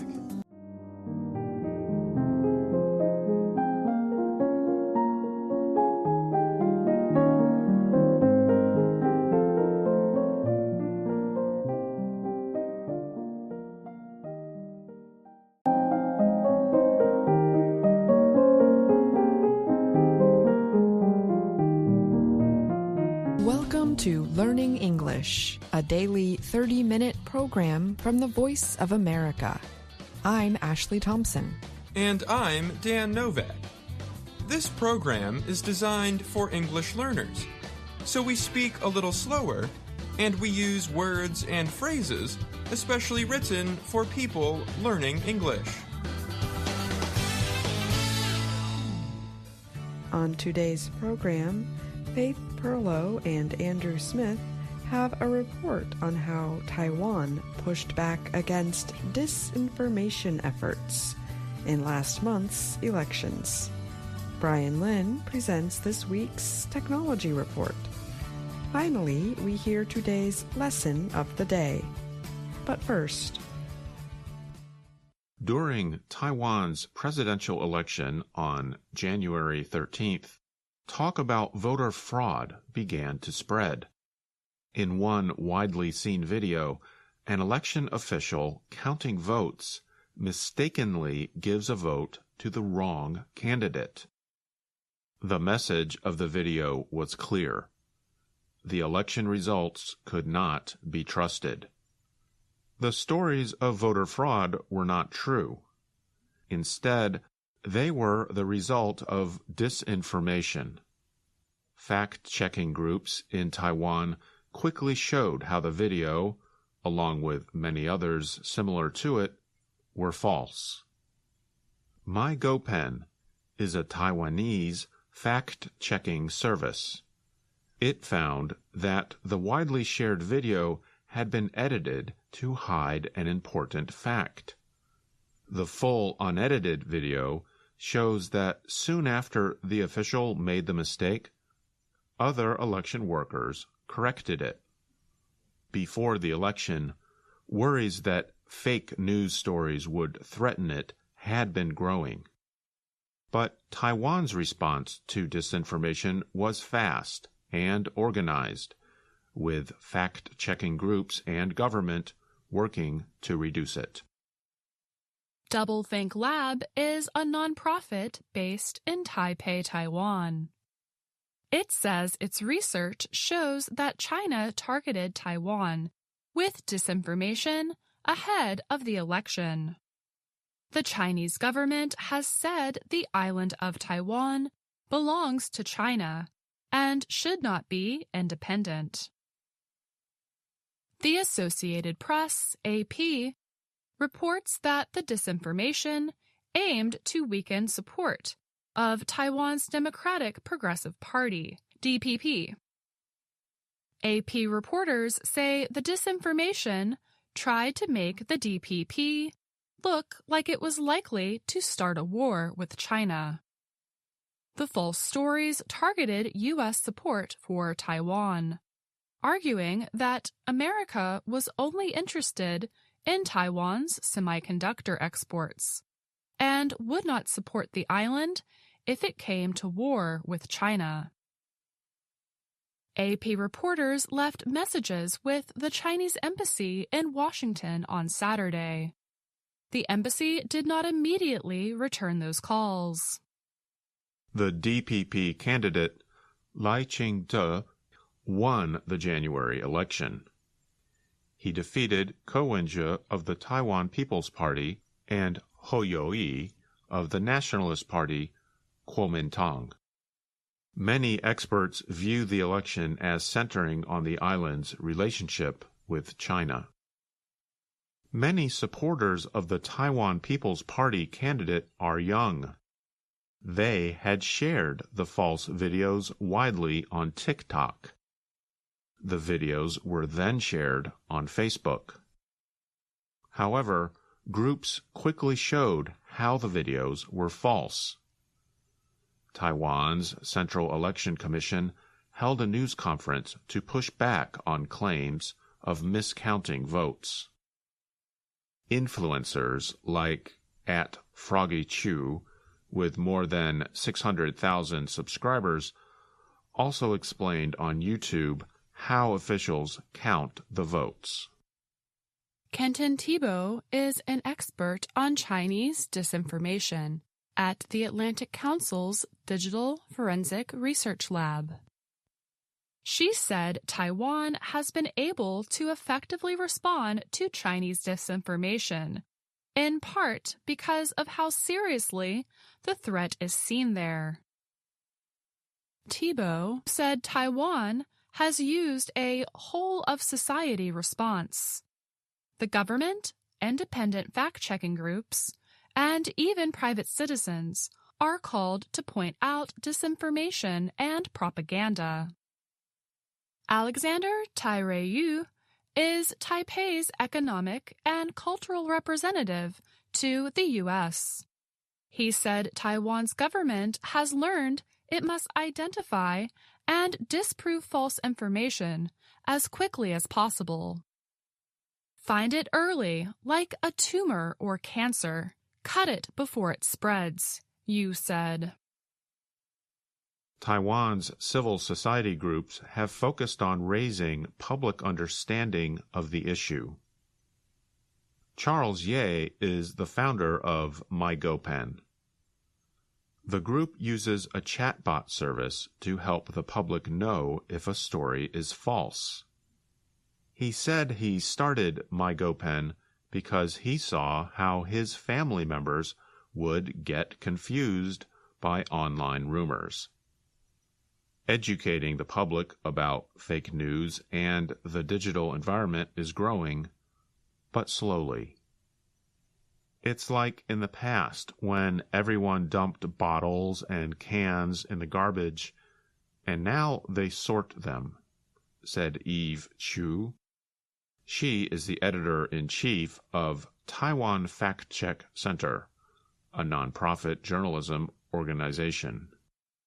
Everyone needs to slowly develop this awareness, and this needs time, she added. Political divisions may also affect the spread of disinformation in Taiwan. Ko, the Taiwan People's Party, or TPP, presidential candidate, said publicly he did not believe there was election fraud. However, legislators from the TPP held a conference in which they shared videos of miscounting, videos that had already been proven false. I'm Andrew Smith. And I'm Faith Perlow.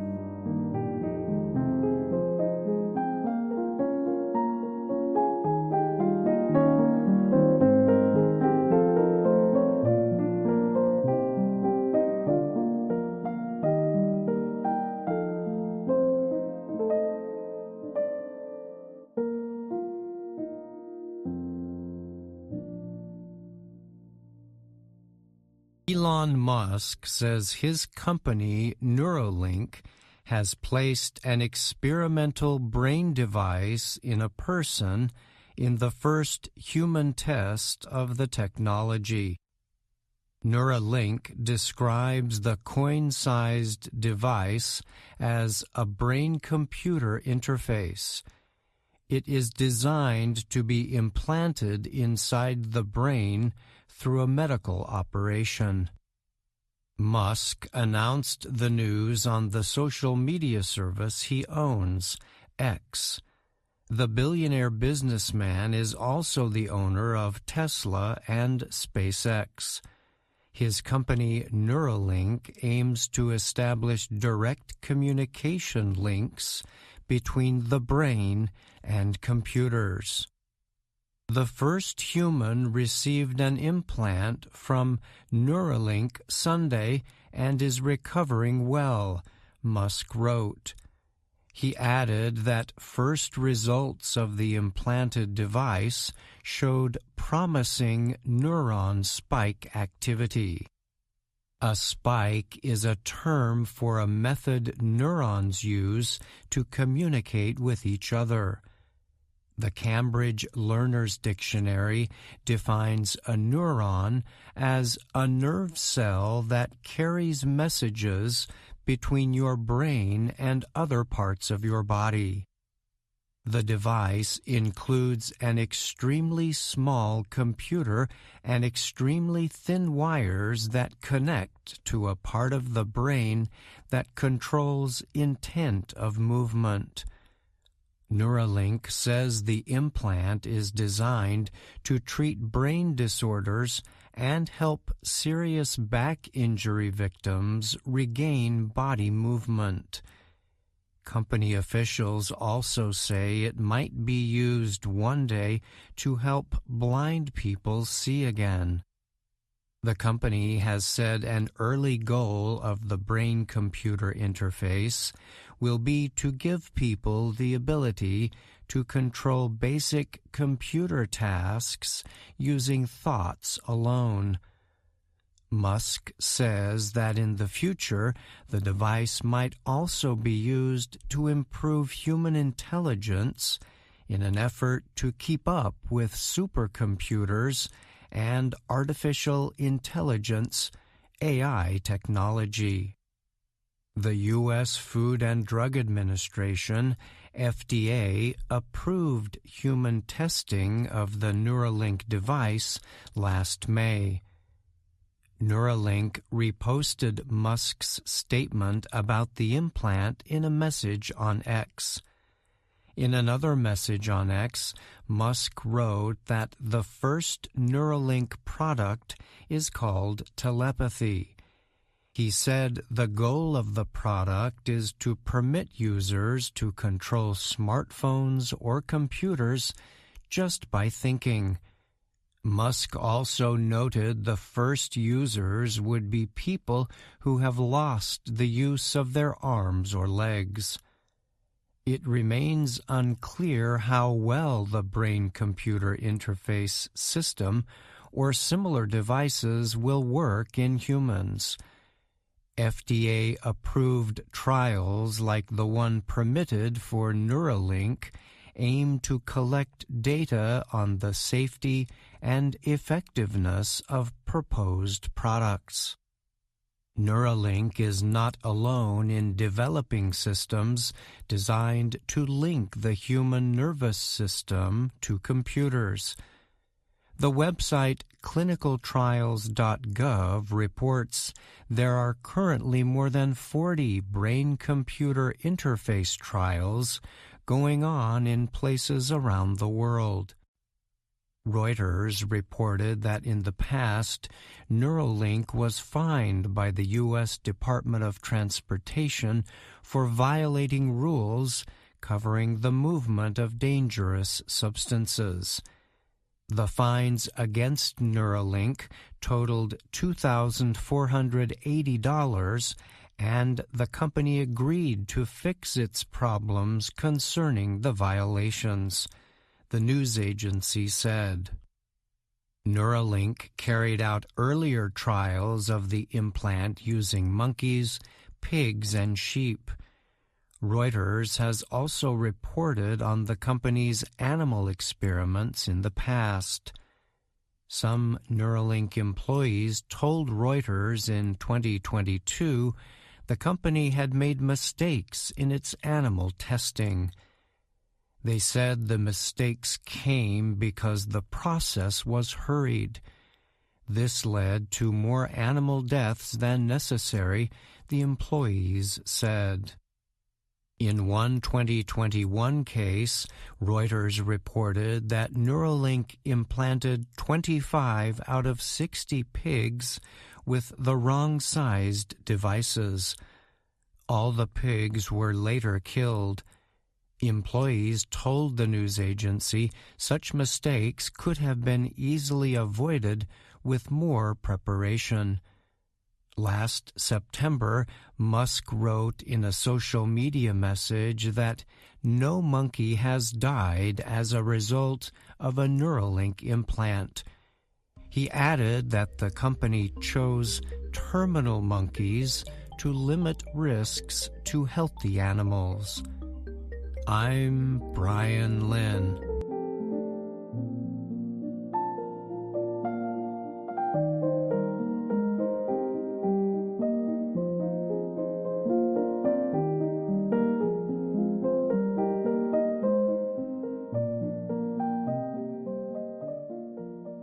Brian Lynn joins me now to talk more about his technology report. Thanks for being here, Brian.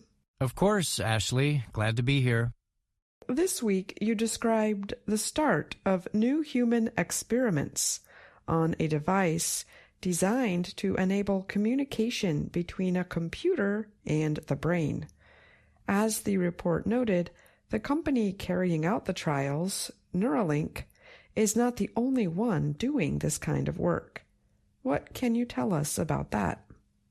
Yes, so I noted in the report an official government website lists information about more than 40 trials of brain-computer interfaces going on around the world. Now, some of these have been going on for quite some time, too, and at least one of the companies, an Australian one called Synchron, implanted its first device in a patient in 2022. I noticed the report pointed out the first people expected to use Neuralink's device will be victims of injuries that left them without the use of their arms or legs, correct? Yes, that's right. And company officials have said this kind of technology development does take time and happens in steps. The first major progress Neuralink would like to see is the technology enabling a person to perform an action just by thinking. Once that step is completed, the company says it will be centered on building upon that. Elon Musk, by the way, has said the system could also support future products aimed at improving human intelligence, but that development likely remains years away. Well, thanks again, Brian, for answering my questions today, and thank you for that report. You're welcome. Thank you, Ashley. VOA Learning English has launched a new program for children. It is called Let's Learn English with Anna. The new course aims to teach children American English through asking and answering questions and experiencing fun situations. For more information, visit our website, learningenglish.voanews.com.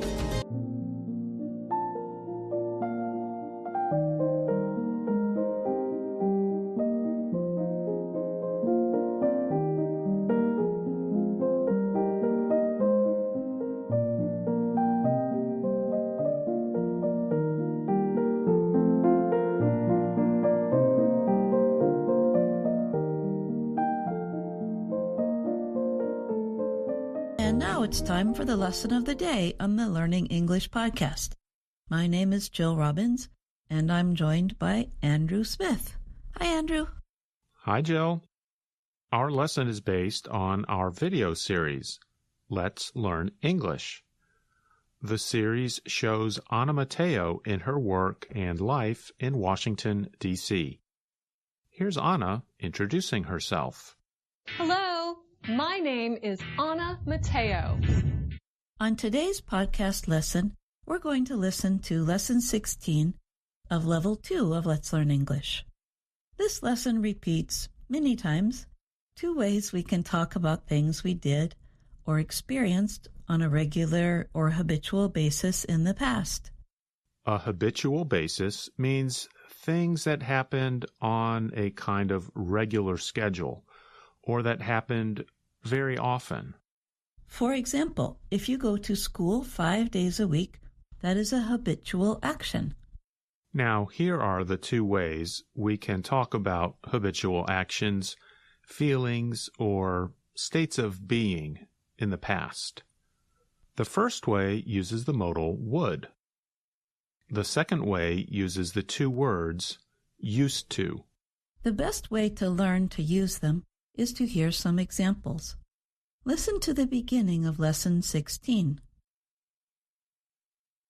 Hi, Kaveh. Let's go to lunch. Ooh, I know a great place. When I first started working here, I would go every day. Great. Oh, no. What's wrong? I lost my key. I just had it this morning.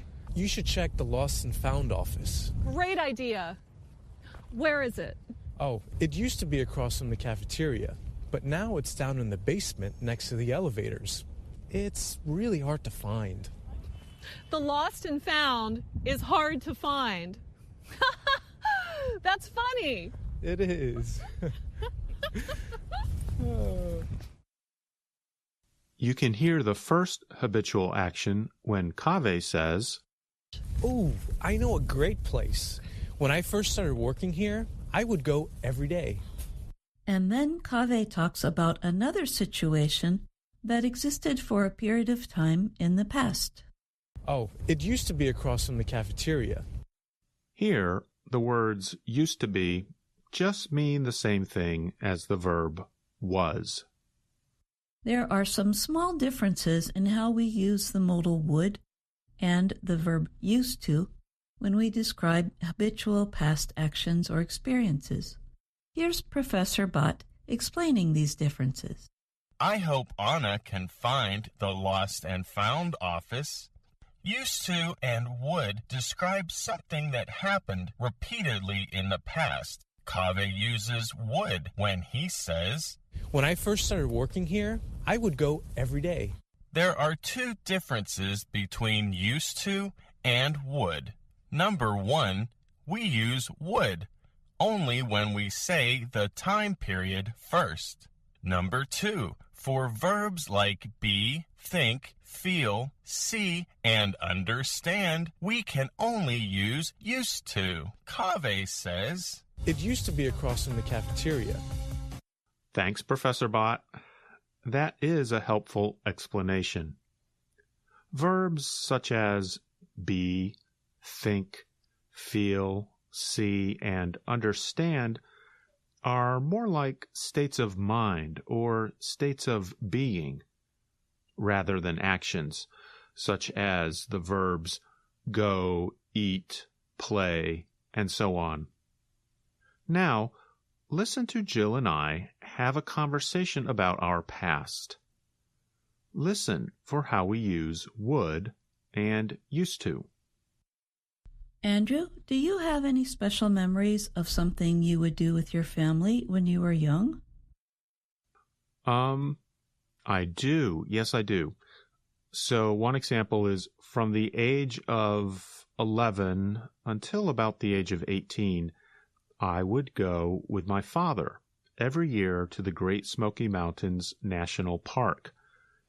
That's in the southeastern United States. And we would hike up a mountain called Mount LeConte.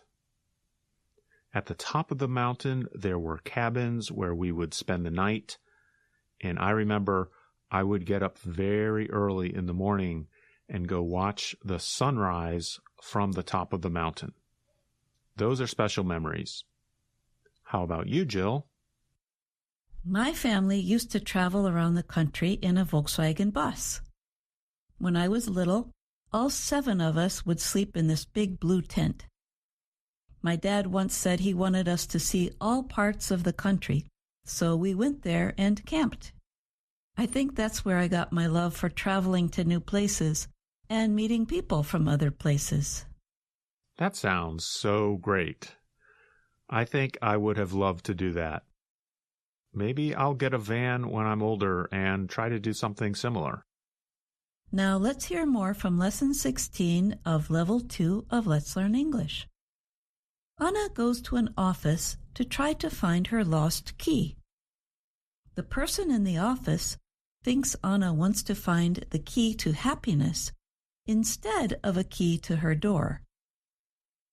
In this part, you will hear many examples of the words used to when the speakers describe habitual actions and feelings from the past. Come in. I am Serenity. Hi, Serenity. I'm Anna. Please sit down. How can I help you? I lost something very important.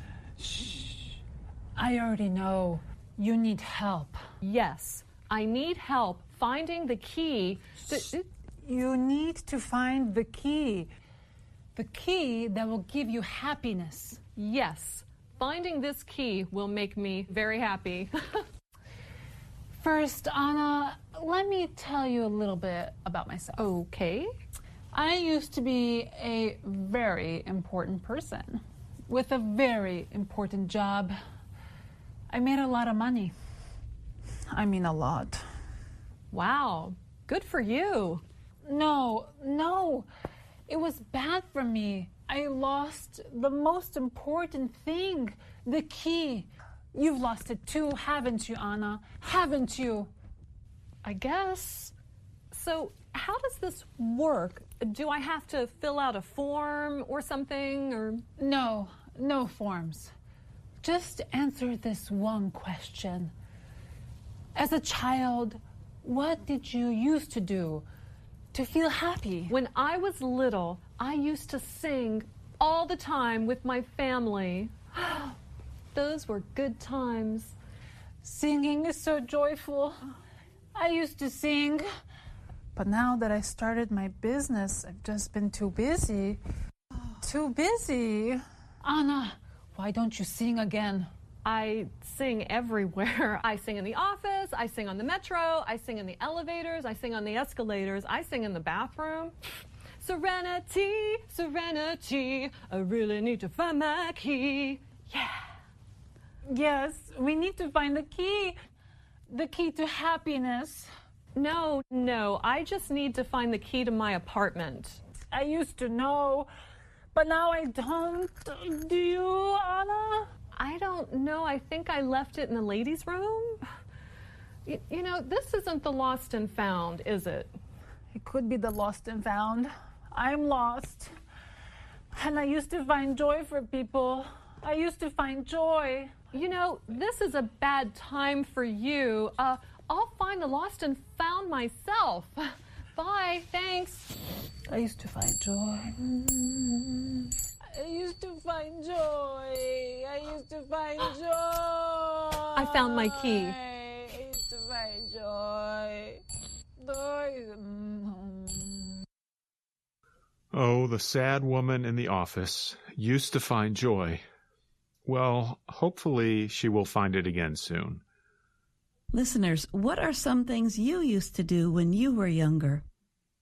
What would you do when you played with your friends? Write to us and let us know.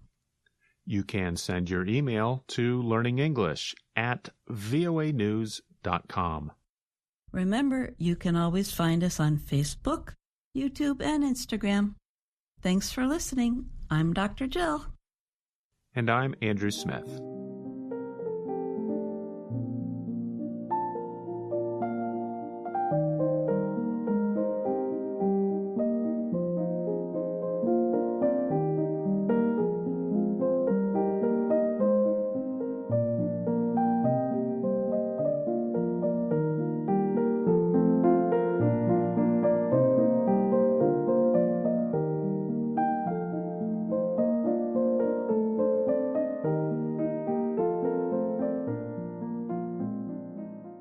That's our program for today.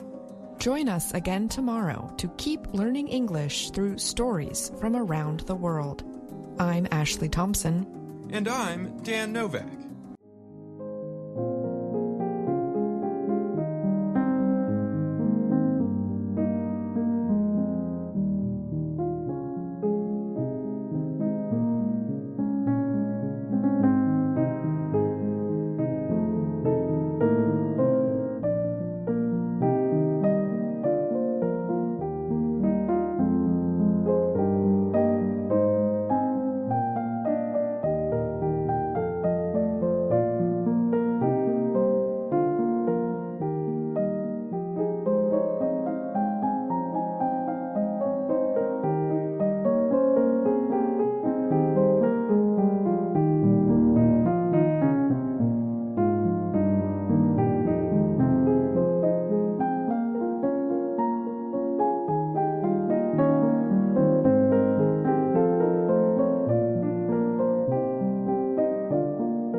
to Learning English, a daily 30-minute program from the Voice of America.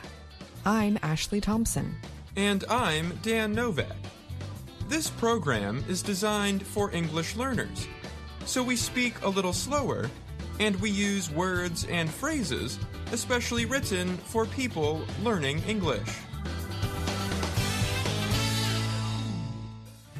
Today, you will hear stories from Brian Lynn, Gregory Stockel, Faith Perlow, and Andrew Smith. Then, John Russell presents a new everyday grammar lesson. He uses messages from learners around the world to take a deeper look at the noun population. But first, here is Brian Lynn. European farmers held protests Thursday to demand government help in dealing with rising costs and environmental rules. One of the protests happened in Brussels, Belgium, where EU leaders gathered for a summit meeting on Thursday. Some farmers drove tractors onto the grounds of the European Parliament building to bring attention to their demands. Protesters also lit off fireworks and threw eggs and bottles at police in the area. The Associated Press reported. Smoke could also be seen around parts of Brussels as some farmers set pieces of hay on fire, the news agency said. Security forces put out the fires and moved in to protect EU buildings. In Paris, French farmers continued to block traffic on major roadways around the city. Farmers in several European nations have been holding mostly peaceful protests in recent weeks. The farmers say it is harder to make a good living because of high operating costs. Costs for fuel and fertilizer have risen sharply in Europe since Russia's invasion of Ukraine. They also say they have been hurt by increased competition and weather conditions. France's government sent in armored vehicles to Paris's large Rungis food market, which was targeted by demonstrators. French police told Reuters news agency they arrested 79 people who entered a storage center at the market. The market is an important supplier of fruits and vegetables to France and other nations. Rungis has repeatedly become a target for European farmers, many of whom traveled a long way to bring their tractors there. One farmer who traveled to Brussels to protest was 26-year-old Luca Mouton. He told Reuters, "Time is up. EU leaders must think of the farmers. Talk to the farmers rather than about the farmers. Discuss what is possible. We are open to dialogue." Jean-François Ricker is a farmer from southern Belgium who spent the night in the cold near EU headquarters. He told the AP he hoped a lot of protesters would show up to demonstrate how important the issues are to farmers across Europe. "We are going to show that we do not agree," said Ricker. The purpose of Thursday's EU summit was mainly to approve a proposal to provide Ukraine with a new $54 billion aid deal. But Belgian Prime Minister Alexander De Croo urged EU leaders to also hear the farmers' demands. Belgium currently holds the EU presidency. De Croo said governments need to make sure that farmers can get the right price for the high-quality products that they provide. He also urged an easing of some environmental rules that farmers have said can hurt their profits. Farmers are an important voting group within the EU as well as in their own countries. This has led some leaders to offer some new proposals. The European Commission announced plans Wednesday to offer protections to farmers facing increased competition from low-cost imports from Ukraine. The body also proposed easing restrictions on how much of a farmer's own land he can use while still receiving support from the EU. Earlier in the week, France's government promised to provide farmers emergency aid and some new controls on imported food. On Thursday, French Prime Minister Gabriel Attal offered more measures. They included a move to permit farmers to use more pesticides if other nations do the same, and an offer to increase financial aid and tax breaks. I'm Brian Lynn.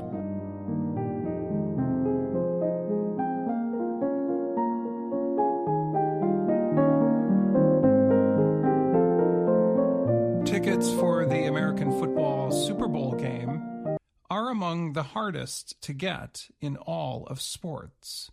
Because of that, some websites that buy and resell tickets have set prices for the upcoming game in Las Vegas, Nevada at almost $10,000. The National Football League championship game between the Kansas City Chiefs and San Francisco 49ers is on Sunday, February 11th.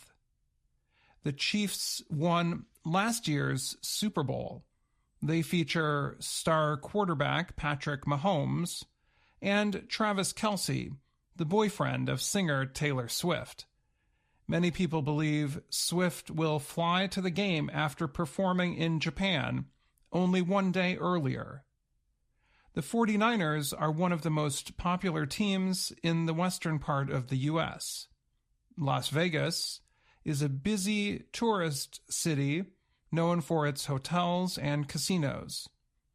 It is the first ever Super Bowl in Las Vegas. For many years, the league did not want to have games in Las Vegas because the city permits sports gambling. That changed when the Oakland Raiders moved to Las Vegas to play in a new stadium before the 2020 season.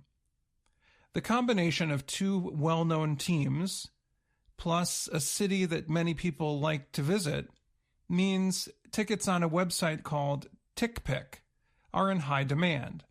They are reselling for almost double last year's cost. The Chiefs defeated the Philadelphia Eagles in the Super Bowl last year near Phoenix, Arizona. Before this year, the Super Bowl with the highest resale ticket price was in 2021, when the Tampa Bay Buccaneers defeated the Chiefs in Tampa, Florida. That year, however, tickets were limited because of restrictions connected to the COVID-19 pandemic. TickPick said the highest prices for a non-COVID Super Bowl came in 2020, when the Chiefs and 49ers played in Miami, Florida. The average ticket that year was over $6,000. TickPick, however, noted that prices for this year might go down as the game gets closer. Brett Goldberg is the co-CEO for TickPick. In a message to the Associated Press, he wrote, "Location has always impacted demand for a Super Bowl, but Vegas takes things to a whole other level." He said Las Vegas is already the entertainment capital of the world. Sometimes, Goldberg wrote, two successful teams push down demand because the average fan is tired of seeing them play again. However, he noted prices are high this year because fans want to experience their team winning a Super Bowl in Vegas. StubHub is another ticket-selling website. Prices on that site were over $9,000. StubHub said tickets are selling faster this year than in recent years. The demand has far surpassed the last time Kansas City and San Francisco met in Miami, said a spokesperson from StubHub.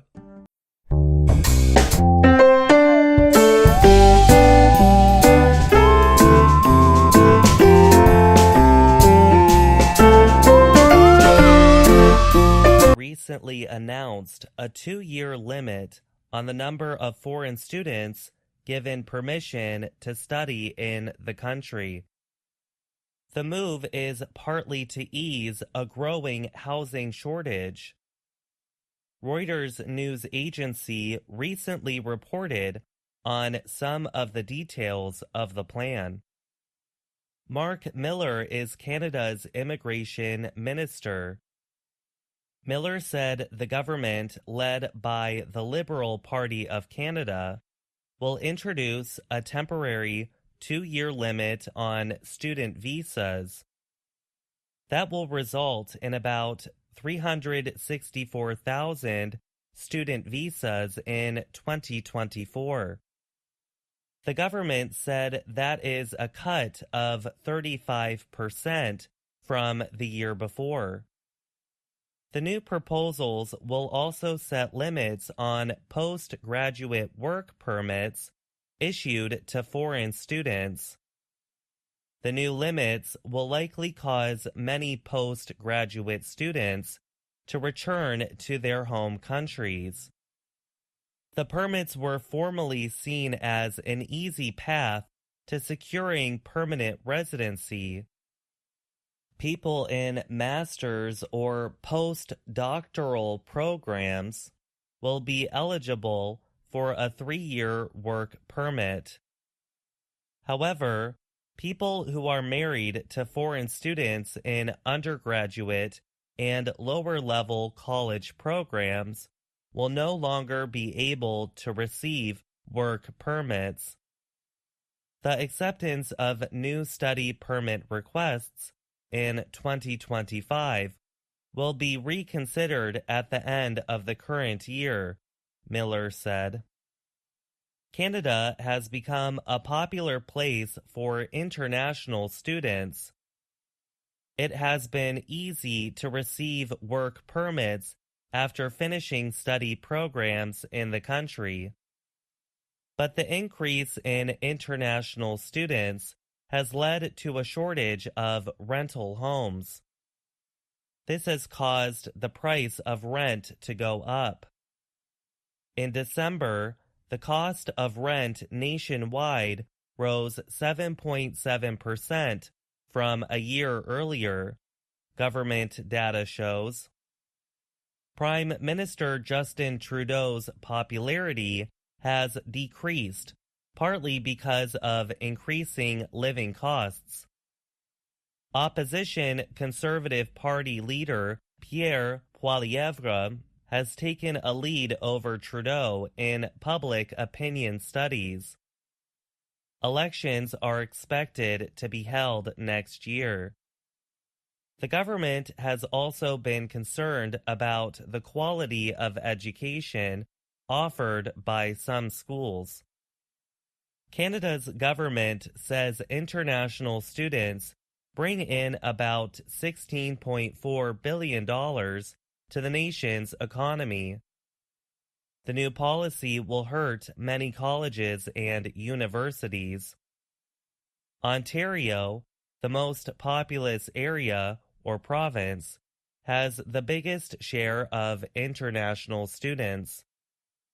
Some businesses, including restaurants and retail industries, have warned that a limit on foreign students will create a shortage of temporary workers.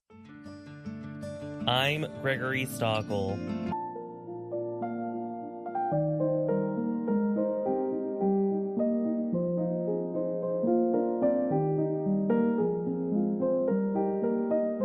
In wealthy countries, like Japan, poverty is sometimes considered a taboo subject.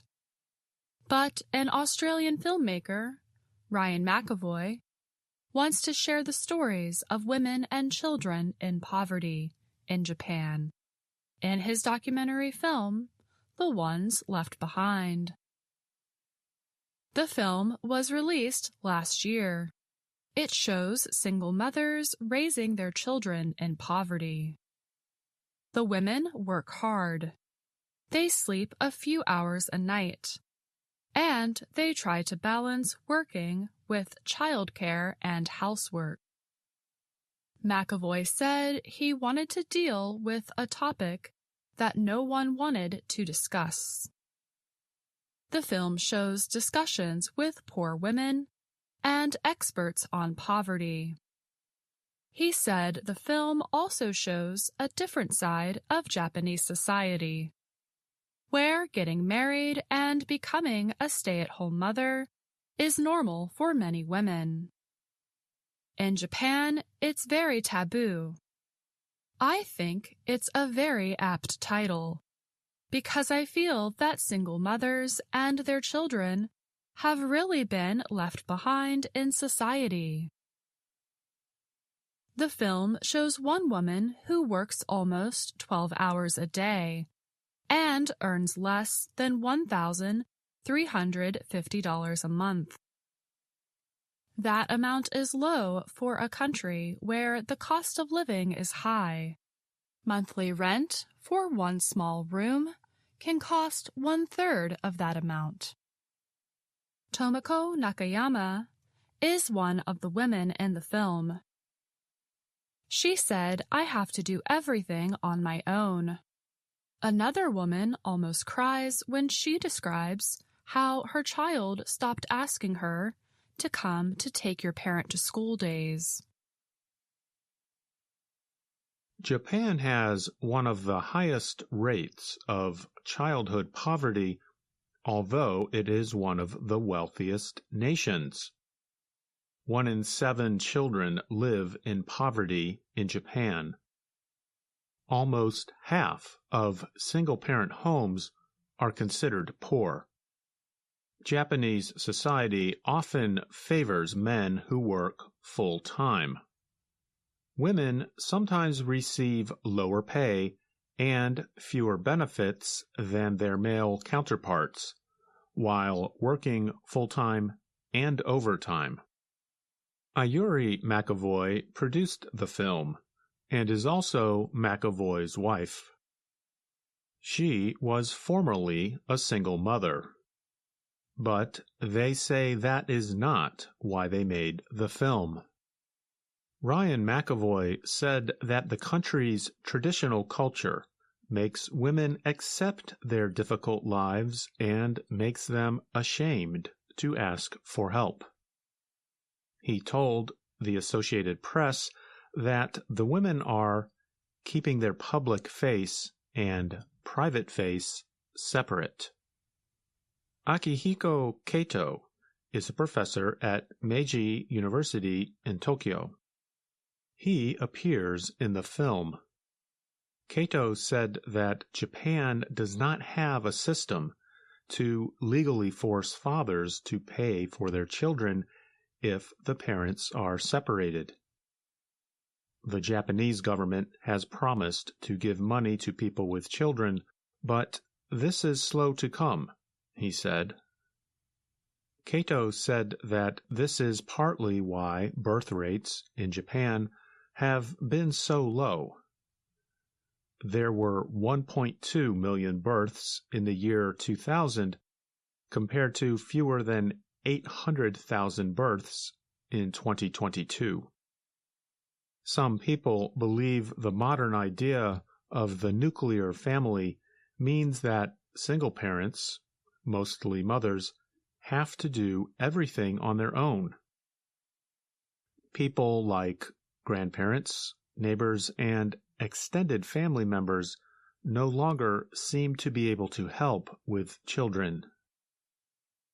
Yanfei Zhou is a social science professor at Japan Women's University in Tokyo, who also appears in the film. She said that these changes have serious effects on children. The divide between rich and poor is growing, and children will end up in poverty, she said. The film won the Best Documentary Prize at the Miyakojima Charity International Film Festival last year. It was also officially chosen for the Yokohama International Film Festival. McAvoy said he has long been interested in telling the story of those who society had forgotten and who do not have a voice. He said that being on the outside of Japanese culture has helped him to share stories with a new viewpoint and without bias. He said his next film will be about young people dying by suicide in Japan. McAvoy said it's one thing we can do more of in society, to try to recognize people's cries for help. I'm Faith Perlow. And I'm Andrew Smith.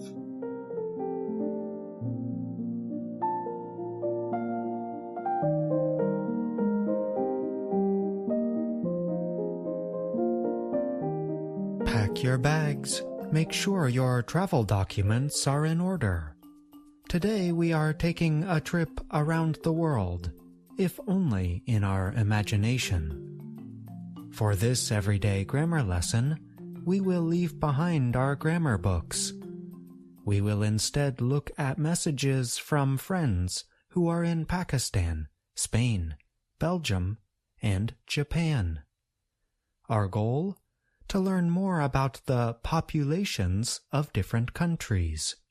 We will learn about English along the way. Let's begin our journey. In a recent lesson about the noun population, we asked our listeners the following questions. What is the population like in your country or city? Is the population increasing or decreasing? Here are some of the answers we received. Saeed wrote to us from Lahore, Pakistan. Saeed noted, City Lahore, Pakistan, increasing, in 2023 was 13,979,000, a 3.23% increase from 2022. Saeed presented some exact numbers about the city of Lahore. Our suggestion is to use complete sentences. In other words, Saeed could update the statement to something like this. The population of Lahore, Pakistan is increasing. In 2023, the population was 13,979,000. A 3.23% increase from 2022. Now that we have learned some information about a big city in Pakistan, we can learn about a major European city. Rafael writes to us from Barcelona, Spain. Here is part of the message. The population in my city is decreasing due to low birth rate, although the total count is maintained thanks to immigration. The arrival of people from very different cultures creates some integration problems, but it helps to solve other important ones derived from the general aging. Raphael wrote an excellent message. Our main suggestion is to double-check the spelling of a few words, population and immigration. In terms of grammar, one idea is to include an article such as the before birth rate. Definite and indefinite articles help show the difference between a specific and a general noun. So, we could update Raphael's statement to something like this. The population in my city is decreasing due to the low birth rate. Now let's look at part of a message from Jean-Claude in Belgium. The population of Belgium was 11.67 million inhabitants on January 2023. The Belgian population increased by 0.98% compared to the previous year. Jean-Claude's message was clear and to the point. There is one suggestion we have. It is in the first sentence. We have the phrase on January 2023, but instead we should use the short word in, like this. The population of Belgium was 11.67 million inhabitants in January 2023. We usually use the short word on for an exact date, such as on January 4th or on January 27th. Next, we are in for a long trip to the other side of the world. A friend from Japan would like to tell us about the population of the island country. Here is part of a message from an unnamed reader. According to the national statics, Japan's population has been decreasing almost 600,000 people per year. There are more than 120 million people in Japan now. However, I heard the population will be under 100 million in 30 years. We suggest the following changes to the first sentence. The term statics should be changed to statistics. In addition, we often use the short word by after decreasing. We can then remove from its position before year, so we might update the sentence to something like this. According to national statistics, Japan's population has been decreasing by almost 600,000 people per year. That brings us to the end of our imaginative trip around the world. We received many wonderful pieces of writing, those that were included in today's lesson, and many others that were not.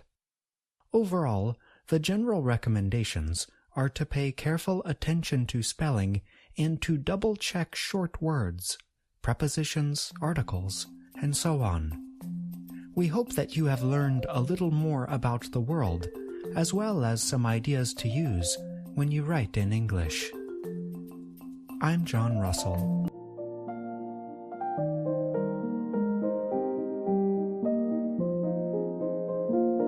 You just heard this week's Everyday Grammar lesson. Now, John Russell joins us to talk more about it.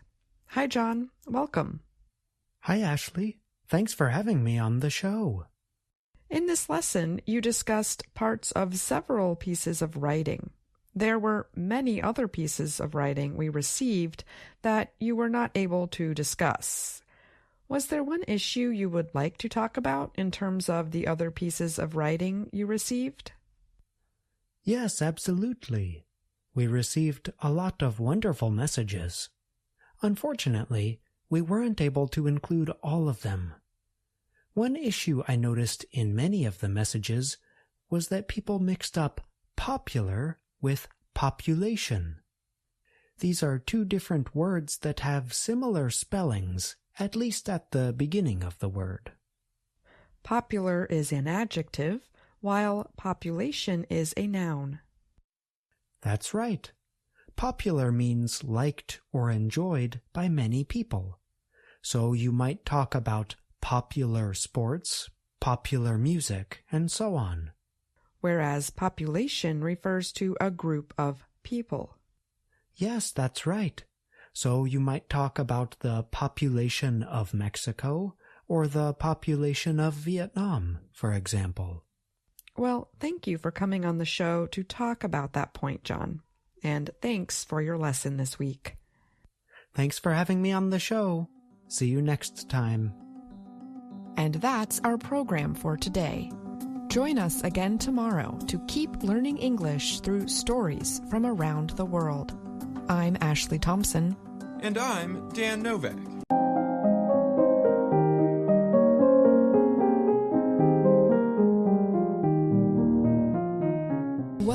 to Learning English, a daily 30-minute program from the Voice of America. I'm Ashley Thompson. And I'm Dan Novak. This program is designed for English learners, so we speak a little slower, and we use words and phrases especially written for people learning English. Today, you will hear stories from Brian Lynn, Gregory Stockel, Faith Perlow, and Andrew Smith. Then, John Russell presents a new everyday grammar lesson. He uses messages from learners around the world to take a deeper look at the noun population. But first, here is Brian Lynn.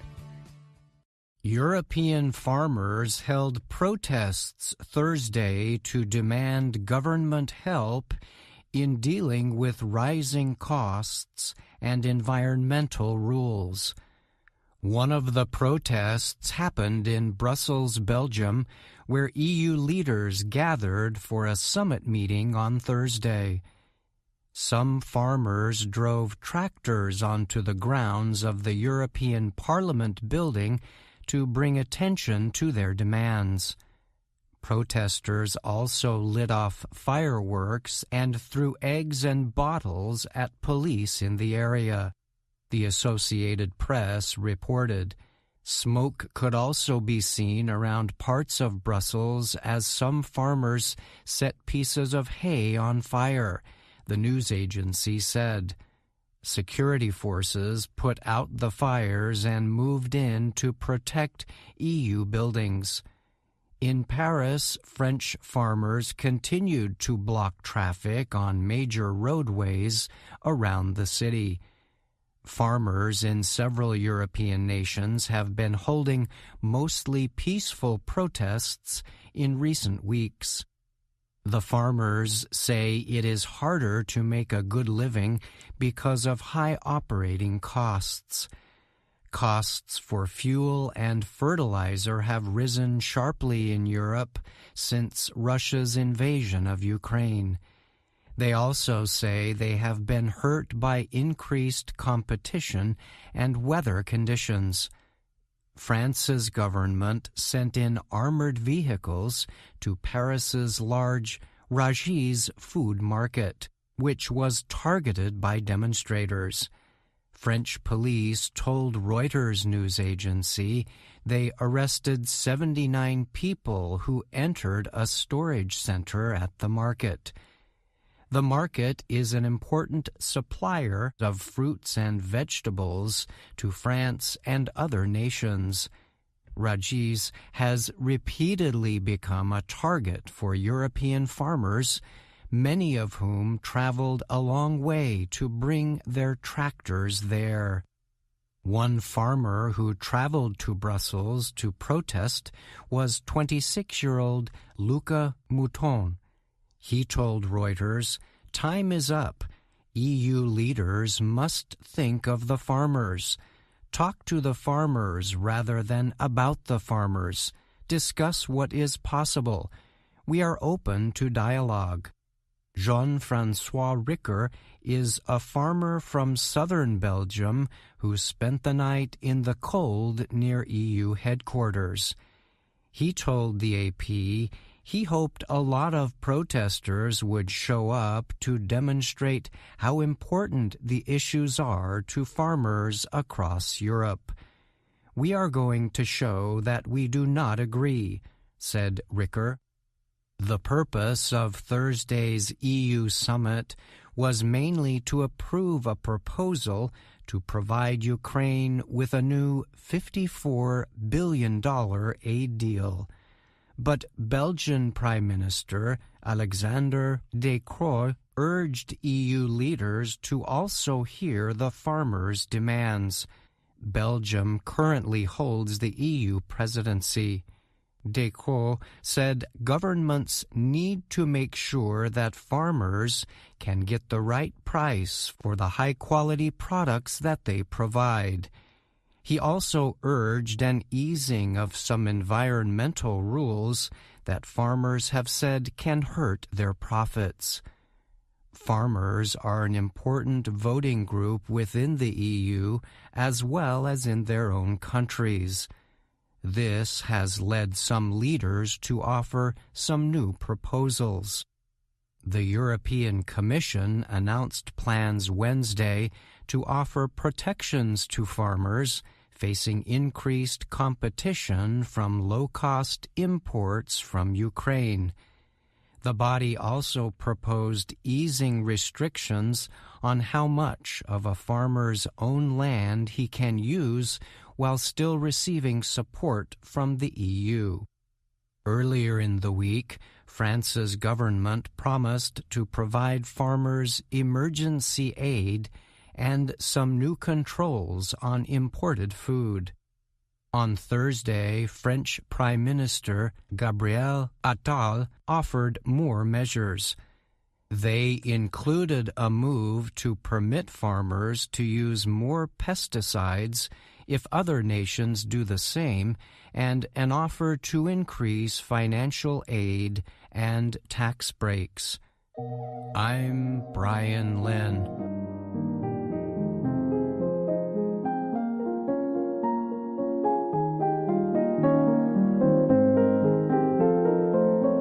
Tickets for the American football Super Bowl game are among the hardest to get in all of sports. Because of that, some websites that buy and resell tickets have set prices for the upcoming game in Las Vegas, Nevada at almost $10,000. The National Football League championship game between the Kansas City Chiefs and San Francisco 49ers is on Sunday, February 11th. The Chiefs won last year's Super Bowl. They feature star quarterback Patrick Mahomes and Travis Kelce, the boyfriend of singer Taylor Swift. Many people believe Swift will fly to the game after performing in Japan only one day earlier. The 49ers are one of the most popular teams in the western part of the U.S. Las Vegas is a busy tourist city known for its hotels and casinos. It is the first ever Super Bowl in Las Vegas. For many years, the league did not want to have games in Las Vegas because the city permits sports gambling. That changed when the Oakland Raiders moved to Las Vegas to play in a new stadium before the 2020 season. The combination of two well-known teams, plus a city that many people like to visit, means tickets on a website called TickPick are in high demand. They are reselling for almost double last year's cost. The Chiefs defeated the Philadelphia Eagles in the Super Bowl last year near Phoenix, Arizona. Before this year, the Super Bowl with the highest resale ticket price was in 2021, when the Tampa Bay Buccaneers defeated the Chiefs in Tampa, Florida. That year, however, tickets were limited because of restrictions connected to the COVID-19 pandemic. TickPick said the highest prices for a non-COVID Super Bowl came in 2020, when the Chiefs and 49ers played in Miami, Florida. The average ticket that year was over $6,000. TickPick, however, noted that prices for this year might go down as the game gets closer. Brett Goldberg is the co-CEO for TickPick. In a message to the Associated Press, he wrote, "Location has always impacted demand for a Super Bowl, but Vegas takes things to a whole other level." He said Las Vegas is already the entertainment capital of the world. Sometimes, Goldberg wrote, two successful teams push down demand because the average fan is tired of seeing them play again. However, he noted prices are high this year because fans want to experience their team winning a Super Bowl in Vegas. StubHub is another ticket-selling website. Prices on that site were over $9,000. StubHub said tickets are selling faster this year than in recent years. The demand has far surpassed the last time Kansas City and San Francisco met in Miami, said a spokesperson from StubHub. I'm Dan Friedel.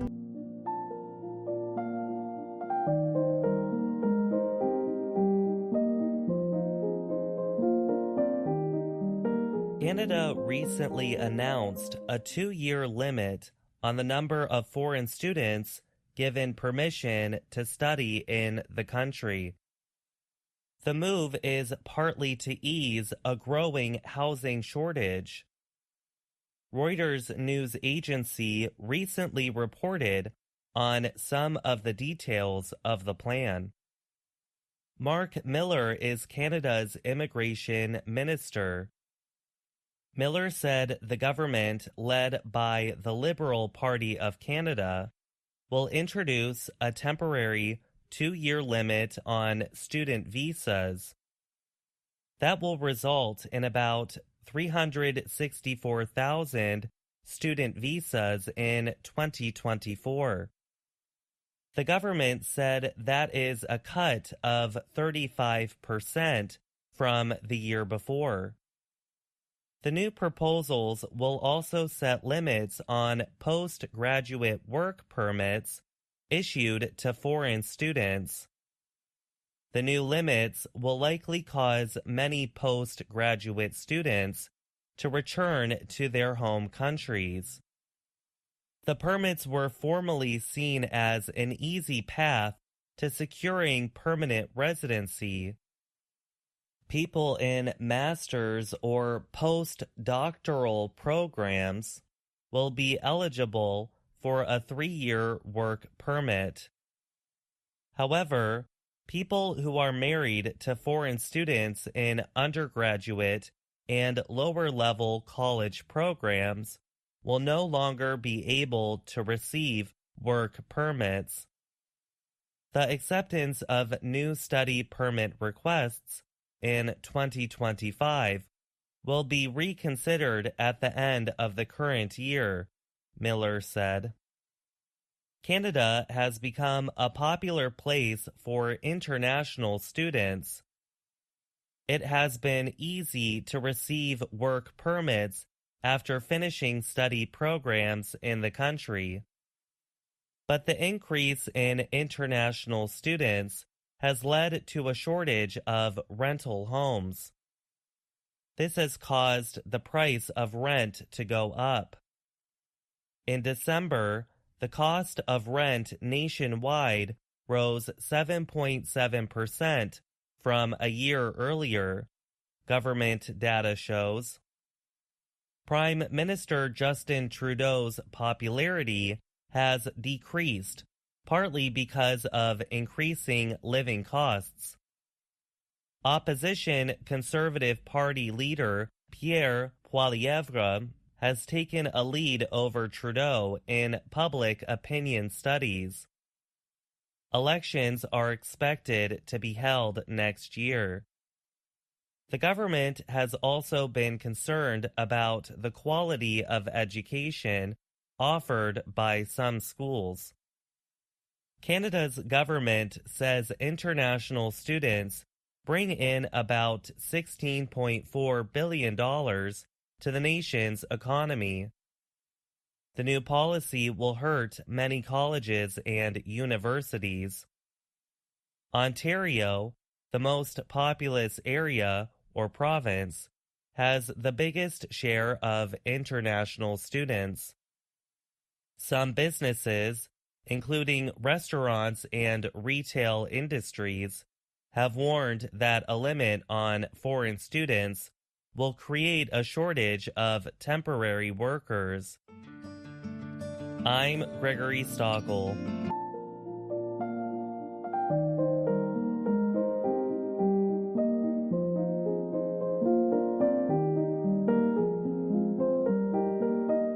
In wealthy countries, like Japan, Poverty is sometimes considered a taboo subject. But an Australian filmmaker, Ryan McAvoy, wants to share the stories of women and children in poverty in Japan in his documentary film, The Ones Left Behind. The film was released last year. It shows single mothers raising their children in poverty.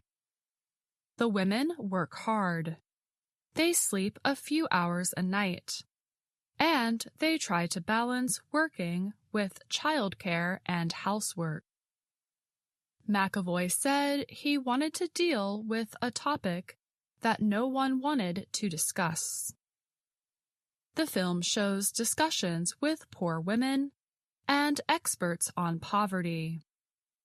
He said the film also shows a different side of Japanese society, where getting married and becoming a stay-at-home mother is normal for many women.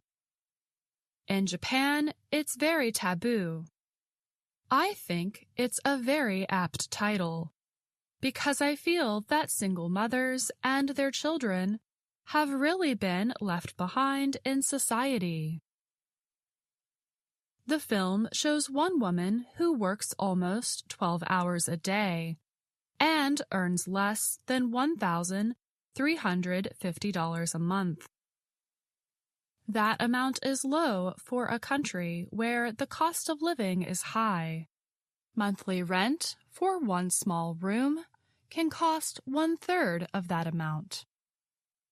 Tomoko Nakayama is one of the women in the film. She said, "I have to do everything on my own." Another woman almost cries when she describes how her child stopped asking her to come to take your parent to school days. Japan has one of the highest rates of childhood poverty, although it is one of the wealthiest nations. 1 in 7 children live in poverty in Japan. Almost half of single-parent homes are considered poor. Japanese society often favors men who work full-time. Women sometimes receive lower pay and fewer benefits than their male counterparts, while working full-time and overtime. Ayuri McAvoy produced the film and is also McAvoy's wife. She was formerly a single mother, but they say that is not why they made the film. Ryan McAvoy said that the country's traditional culture makes women accept their difficult lives and makes them ashamed to ask for help. He told the Associated Press that the women are keeping their public face and private face separate. Akihiko Kato is a professor at Meiji University in Tokyo. He appears in the film. Kato said that Japan does not have a system to legally force fathers to pay for their children if the parents are separated. The Japanese government has promised to give money to people with children, but this is slow to come, he said. Kato said that this is partly why birth rates in Japan have been so low.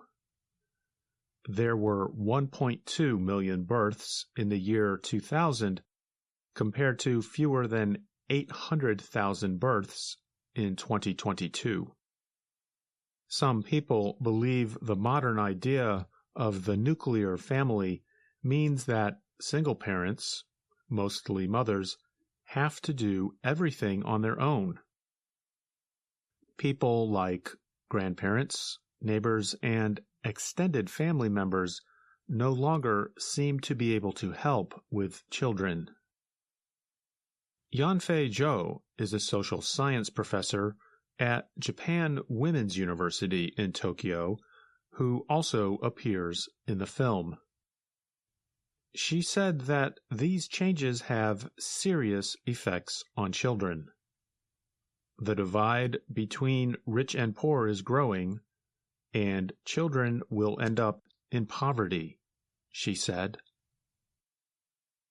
The film won the Best Documentary Prize at the Miyakojima Charity International Film Festival last year. It was also officially chosen for the Yokohama International Film Festival. McAvoy said he has long been interested in telling the story of those who society had forgotten and who do not have a voice. He said that being on the outside of Japanese culture has helped him to share stories with a new viewpoint and without bias. He said his next film will be about young people dying by suicide in Japan. McAvoy said it's one thing we can do more of in society, to try to recognize people's cries for help. I'm Faith Perlow. And I'm Andrew Smith.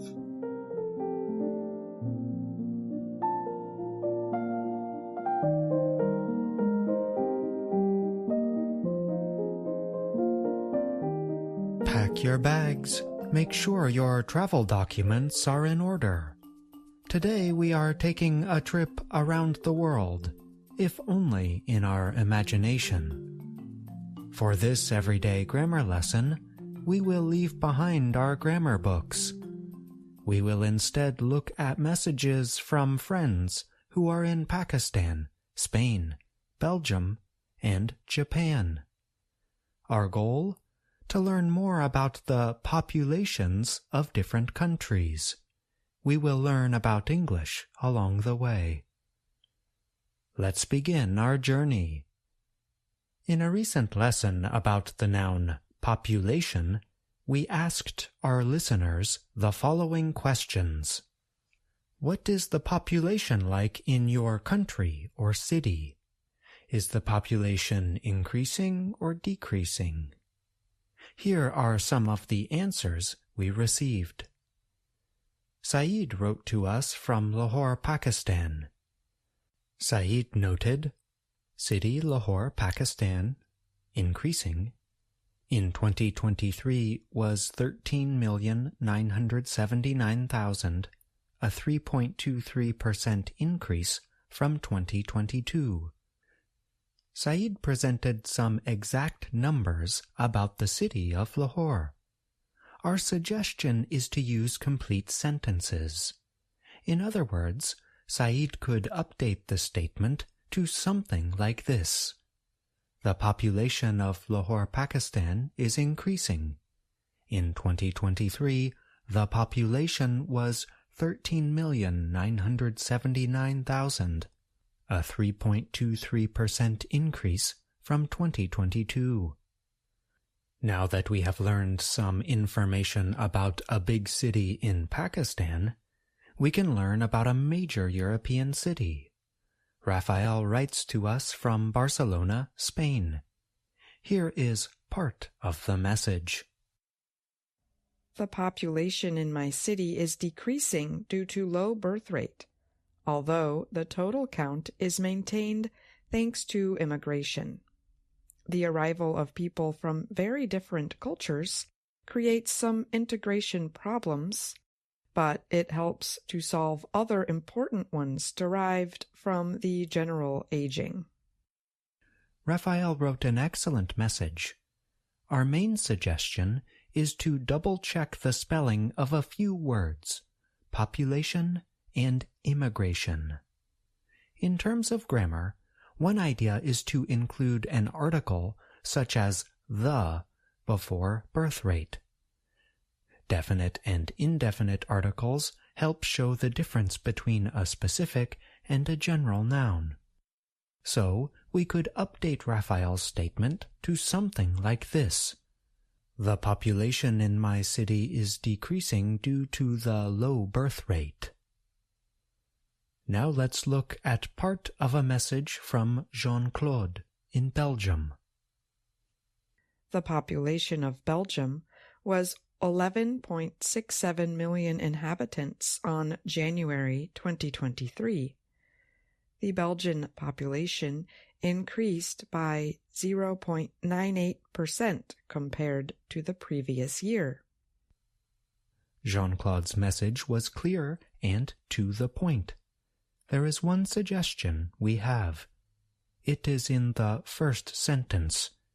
We have the phrase on January 2023, but instead we should use the short word in, like this.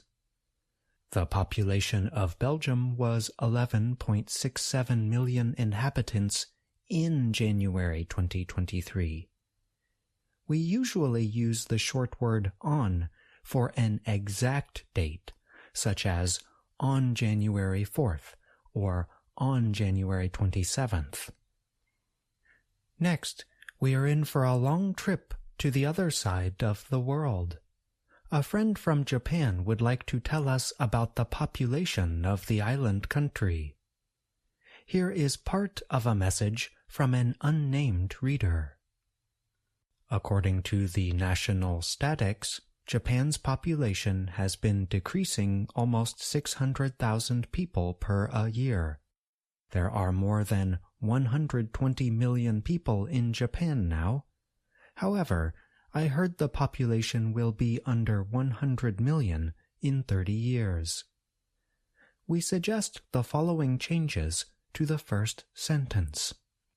The term statics should be changed to statistics. In addition, we often use the short word by after decreasing. We can then remove from its position before year, so we might update the sentence to something like this. According to national statistics, Japan's population has been decreasing by almost 600,000 people per year. That brings us to the end of our imaginative trip around the world. We received many wonderful pieces of writing, those that were included in today's lesson, and many others that were not. Overall, the general recommendations are to pay careful attention to spelling and to double-check short words, prepositions, articles, and so on. We hope that you have learned a little more about the world, as well as some ideas to use when you write in English. I'm John Russell.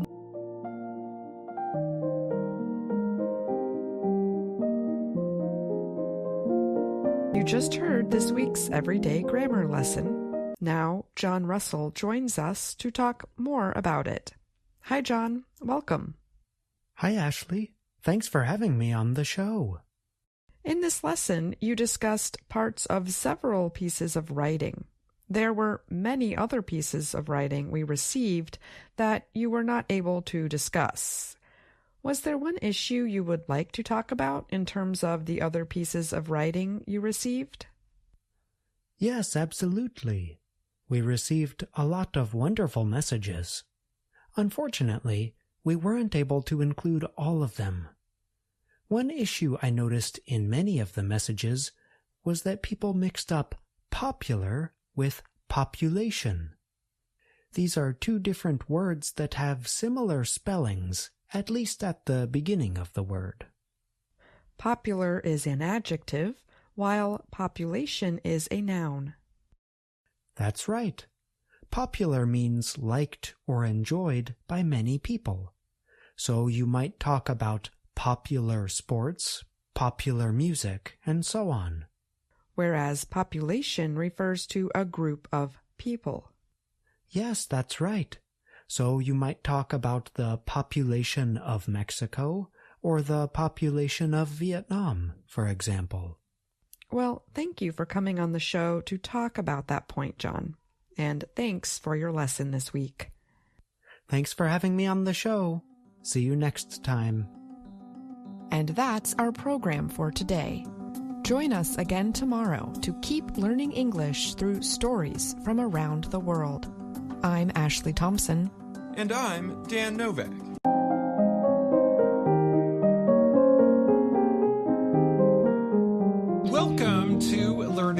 English, a daily 30-minute program from the Voice of America. I'm Dan Friedel. And I'm Katie Weaver. This program is aimed at English learners. So we speak slowly, and we use words and phrases especially written for people learning English.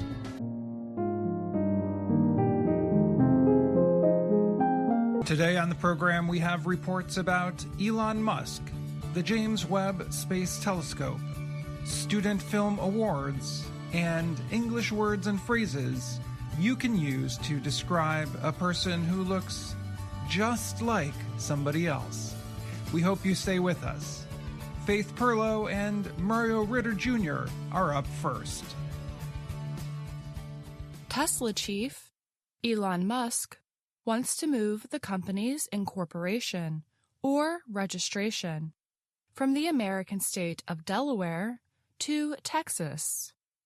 Musk said he will ask Tesla shareholders to vote on the move after a Delaware judge ruled against his 2018 pay deal, valued at $55.8 billion.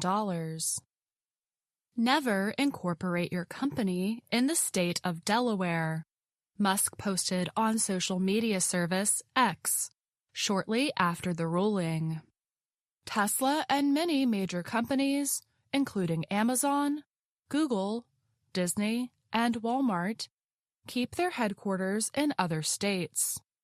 But they all register in the small eastern state of Delaware because of its tax laws and business courts. The financial publication Forbes reports that 68% of the top American businesses are incorporated in Delaware. Companies that are registered in Delaware do not pay corporate income tax if they do not do business in the state. Even if they do business in the state, companies can also avoid paying corporate tax by setting up what is called a shell company. A shell company legally owns property, but does not carry out any business.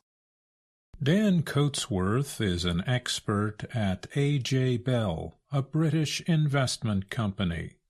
He told Reuters that Musk's plan is the kind of behavior from someone who always looks for an alternative if he can't get what he wants.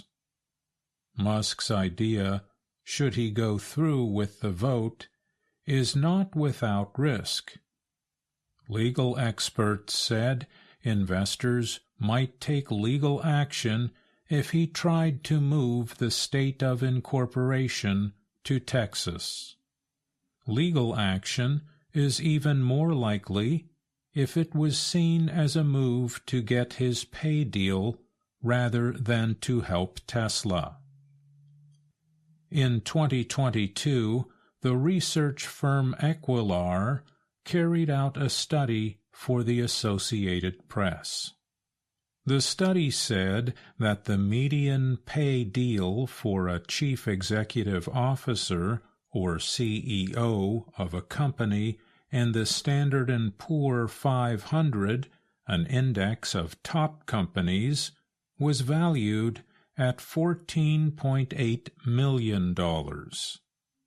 It would take an average worker at one of those companies more than 185 years to earn what their chief executive gets in just 12 months. Musk's pay package of $55.8 billion set in 2018 was much larger than usual.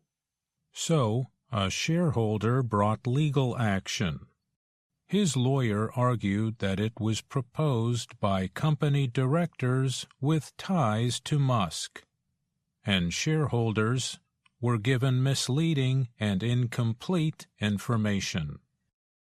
In 2018, Tesla estimated the value of Musk's compensation package at $2.28 billion. but its value has grown as Tesla's stock price increased. Under the plan, Musk would receive stock options each time Tesla's market value rose above $50 billion.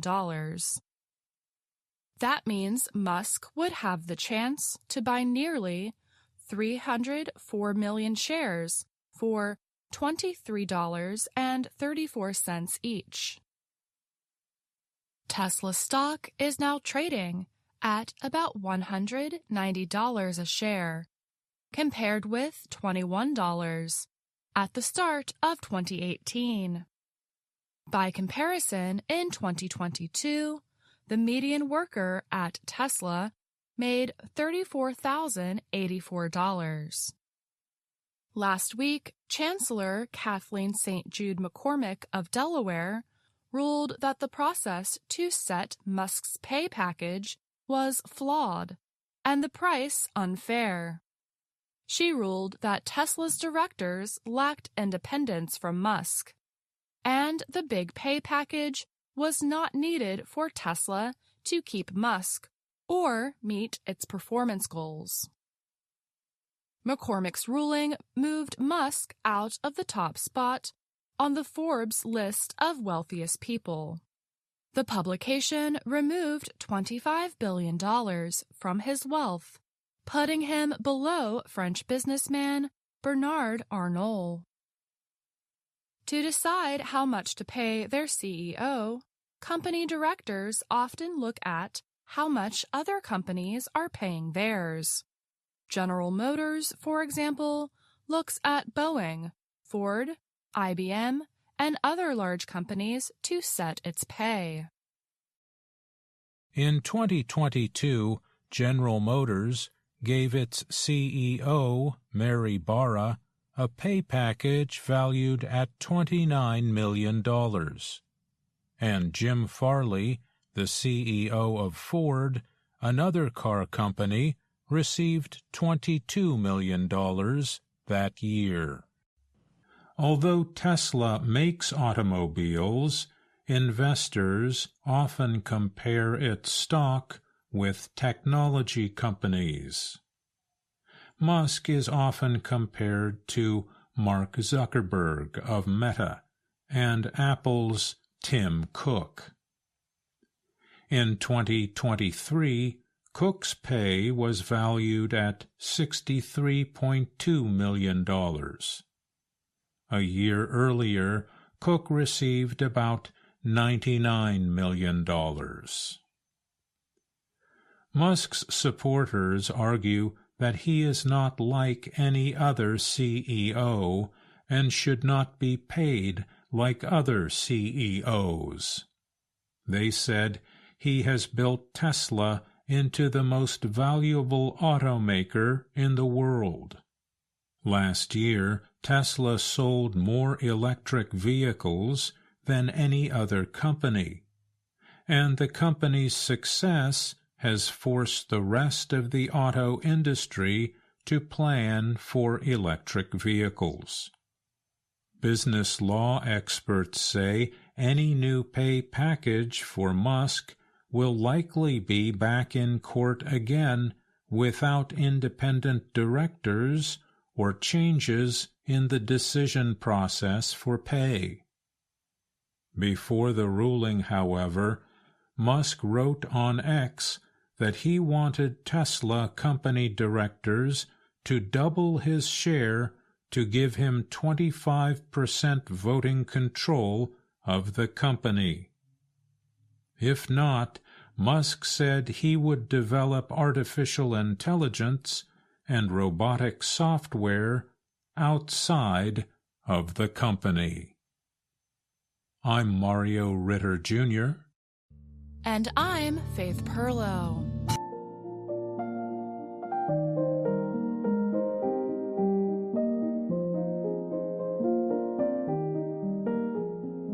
Newly released images captured by the James Webb Space Telescope show 19 spiral galaxies relatively close to our Milky Way.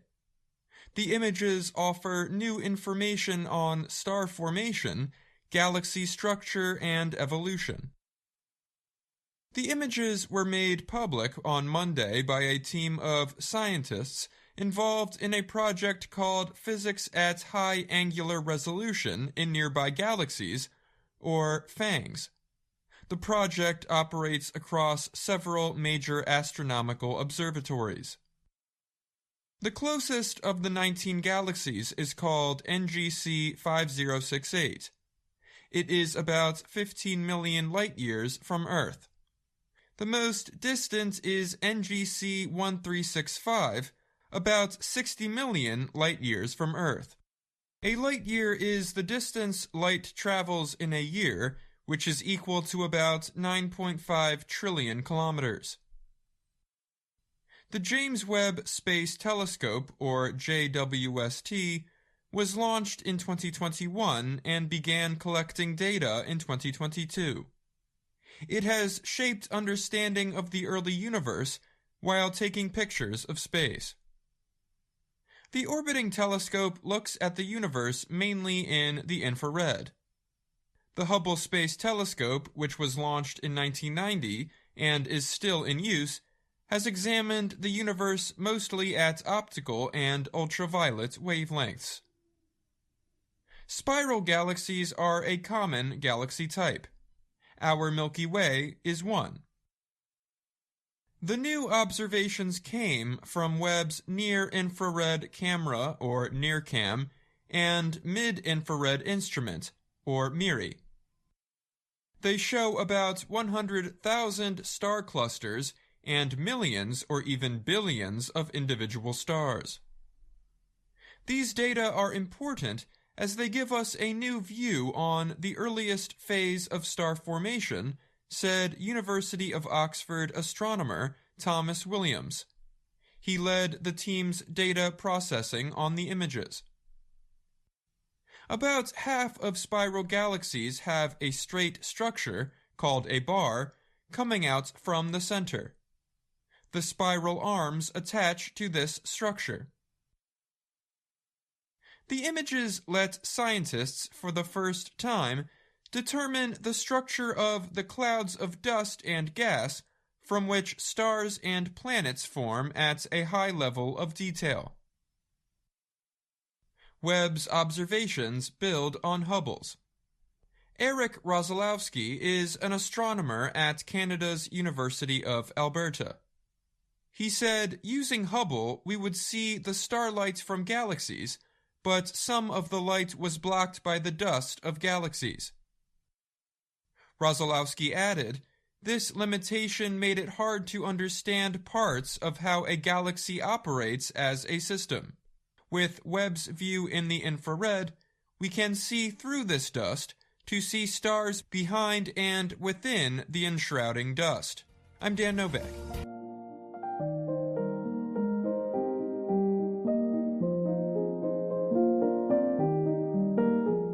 While most people know about the Academy Awards in Hollywood, the awards known as the Oscars, few know about the Student Academy Awards. But to those who know about the industry, they are a big deal.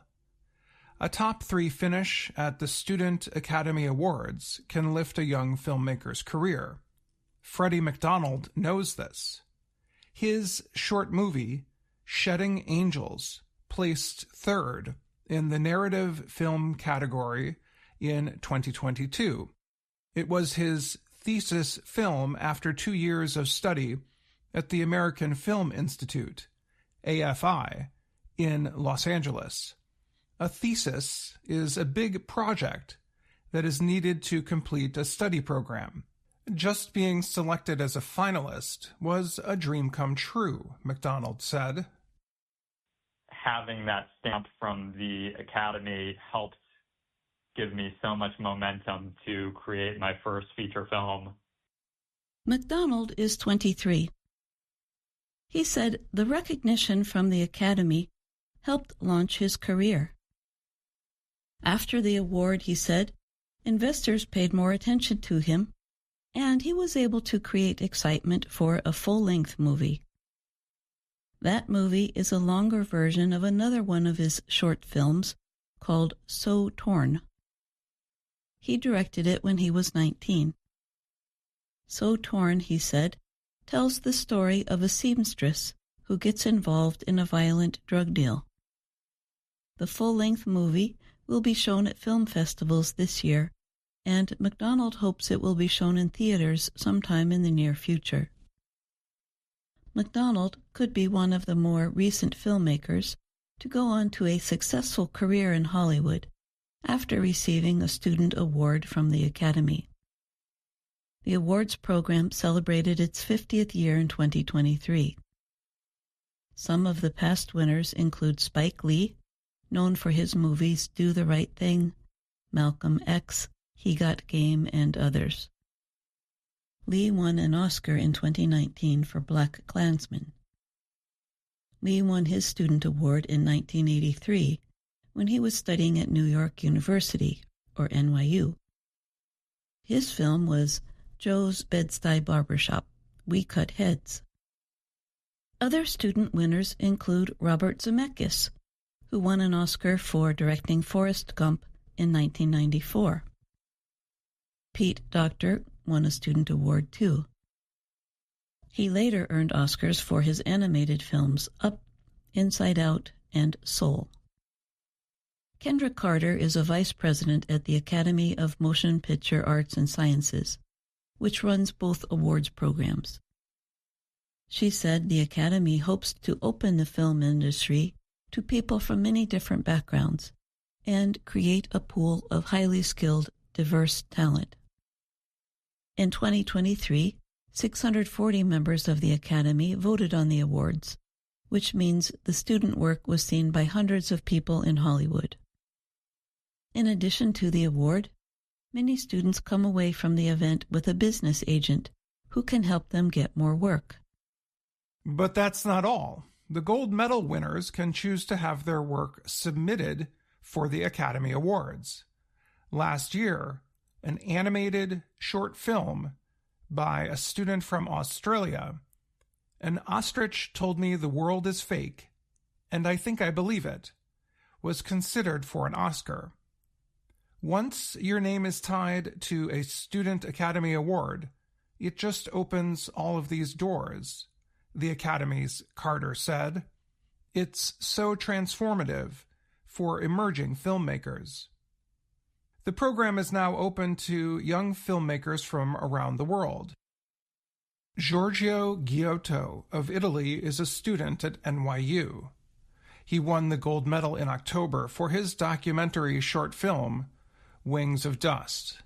Everyone thinks it's impossible to be a documentary filmmaker unless you're rich or super lucky, Giotto said. He called his success an impossible dream.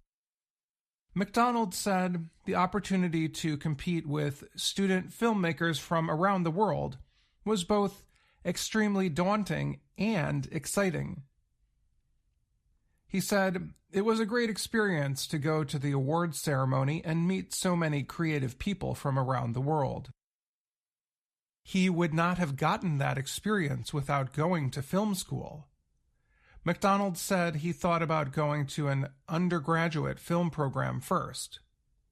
And then towards the end of high school, I knew I wanted to be a filmmaker, but the big question came like, what college am I going to go to? Where should I be applying?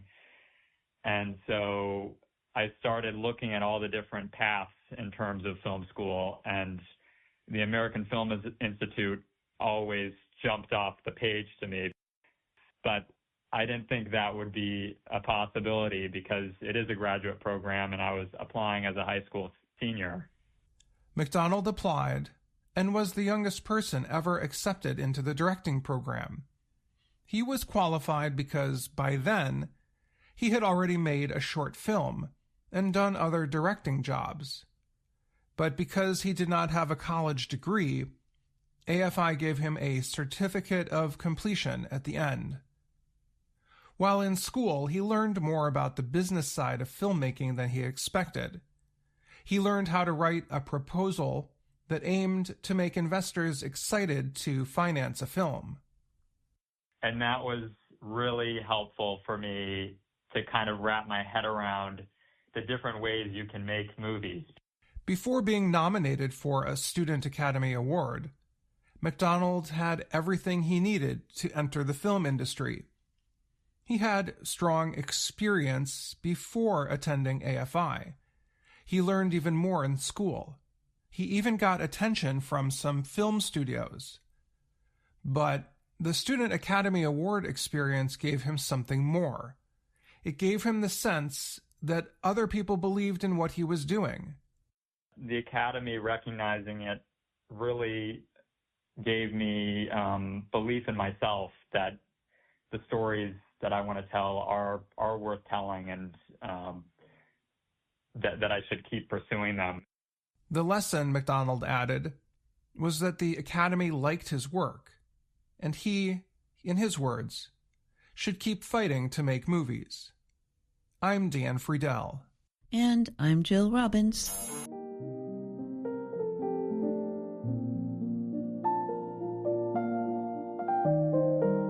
And now, words and their stories from VOA Learning English.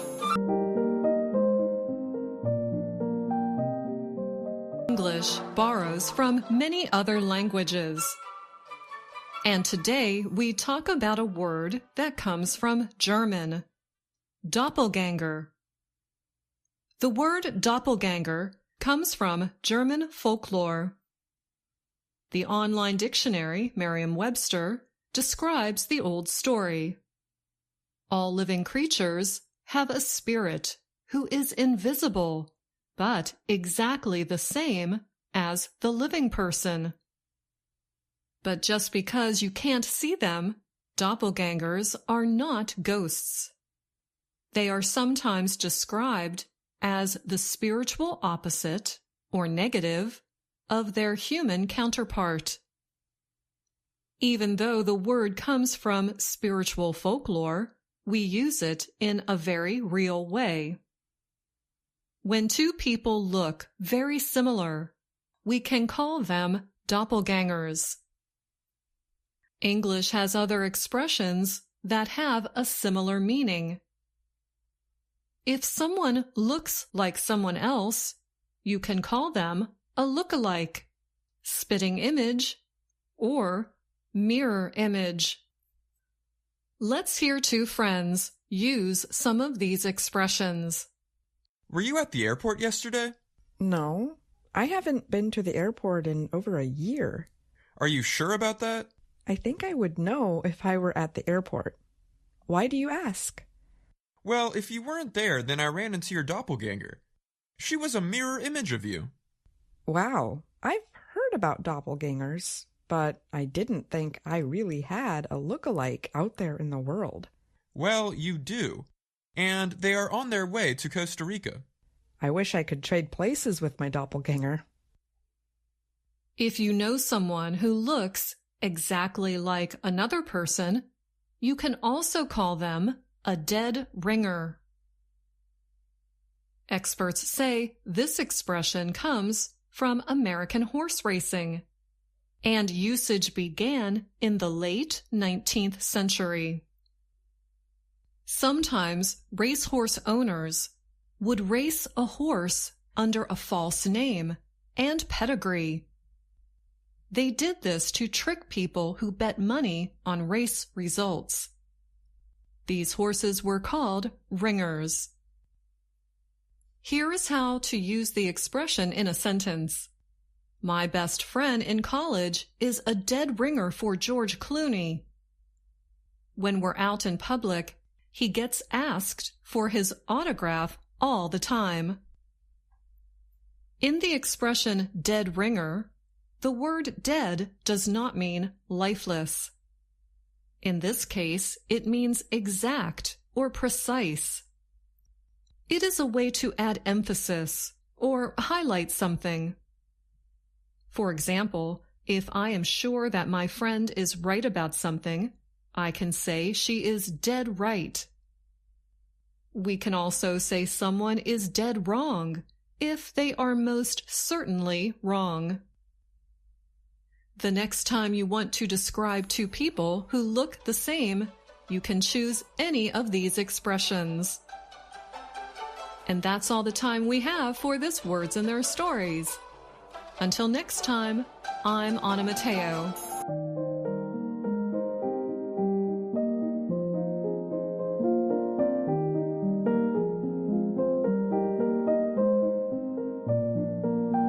I'm Dan Friedel, and you're listening to the Learning English podcast. We just heard Anna Mateo talk about a strange thing that some people experience. Welcome to the show, Anna. Hello, Dan. Thank you for having me. Anna, can you remind our listeners about the strange experience and the word you used to describe it? Sure. This week, I wrote about a word we use in English, but it is actually German, and that word is Doppelganger. It describes the strange experience we have when meeting someone who looks just like someone else. Anna, I know about this experience or phenomenon. I feel like many people share the same characteristics. They can be about the same height, weight, and even have the same hair and eye color. But I feel like a doppelganger has to have something more. Can you give us some more details? That's right. Well, for me, to be a doppelganger, you not only have to look like someone else, but you have to share some other characteristics. For example, maybe the way a person stands with their hands on their hips, or how they use their hands when they speak. So it's more than a physical resemblance. It's really an uncanny similarity. It's a little spooky. It's a little scary. That's what uncanny means. That's exactly right. I was on an airplane recently, and out of the corner of my eye, I saw someone who looked just like an old friend. His name was Will. This man was tall, a little overweight. He wore glasses, and he was standing just in the same way that my friend always stood. That sounds like his doppelganger, Dan. Here comes another phrase that might sound a little spooky, and that's dead ringer.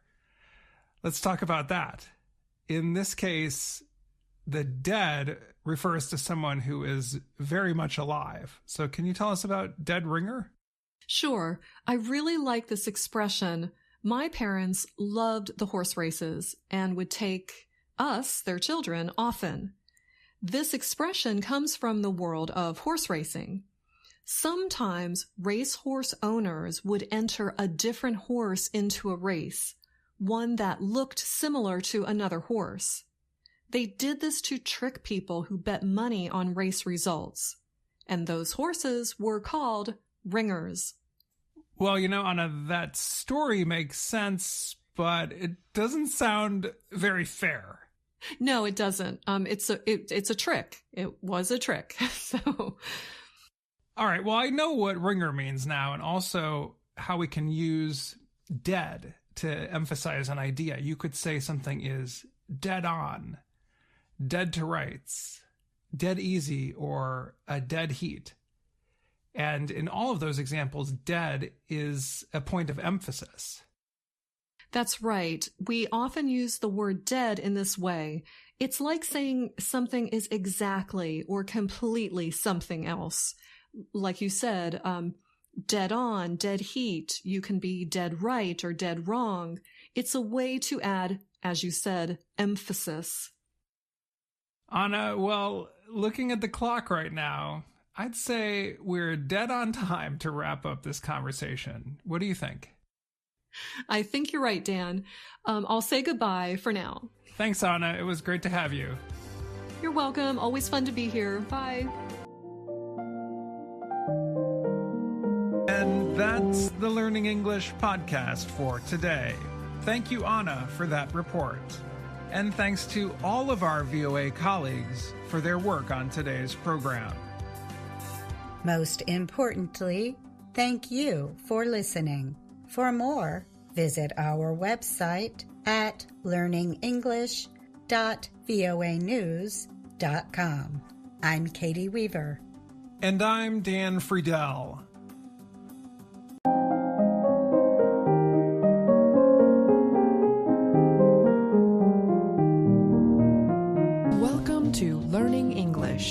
daily 30-minute program from the Voice of America. I'm Ashley Thompson. And I'm Dan Novak. This program is designed for English learners, so we speak a little slower, and we use words and phrases especially written for people learning English. On today's program, John Russell has a story on new research that suggests bright lights confuse insects. Dan Friedel reports on problems found in many scientific research papers. Brian Lynn has the science report on the end of NASA's Ingenuity helicopter. Later, Andrew Smith and Jill Robbins present the lesson of the day. But first, many people have long believed that bright lights draw, or attract, flying insects. But that is not exactly what is going on, a new study suggests. Researchers believe that artificial lights at night may cause problems with flying insects' natural navigation systems. As a result, the creatures fly in confusion around porch lamps, street lights, and other artificial lights. Insects have a navigational problem, said Tyson Hedrick of the University of North Carolina, Chapel Hill. Hedrick was not involved in the research. He added, "They're accustomed to using light as a cue to know which way is up. Insects do not fly directly toward a light source, but actually tilt their backs toward the light," said Sam Fabian of Imperial College London. Fabian was a co-writer of the study that appeared recently in Nature Communications. This tilting action would make sense if the strongest light source was in the sky. But in the presence of artificial lights, the result is mid-air confusion. For the study, researchers attached very small sensors to moths and dragonflies in a laboratory. They then filmed motion capture video of flight, similar to how filmmakers attach sensors to actors to follow their movements. Researchers also used high-resolution cameras to film insects flying around lights at a field in Costa Rica. Such films permitted researchers to study in detail how dragonflies circle endlessly around light sources, positioning themselves with their backs facing the light. Researchers also documented that some insects fly upside down and often crash land in the presence of lights that shine straight upward like searchlights. Insect flight was least disrupted by bright lights that shine straight downward, the researchers found. For millions of years, insects oriented themselves by sensing that the sky is light, the ground is dark, until people invented artificial lights, said Avalon Owens of Harvard University. Owens was not involved in the research. I'm John Russell.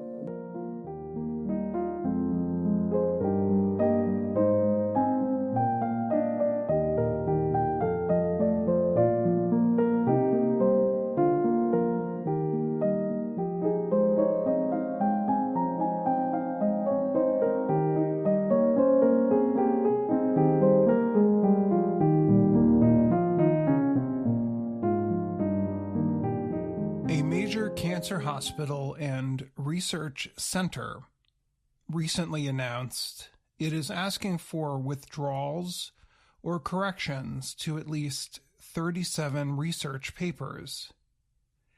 Dana-Farber Cancer Institute in Boston is taking action after its research included false images.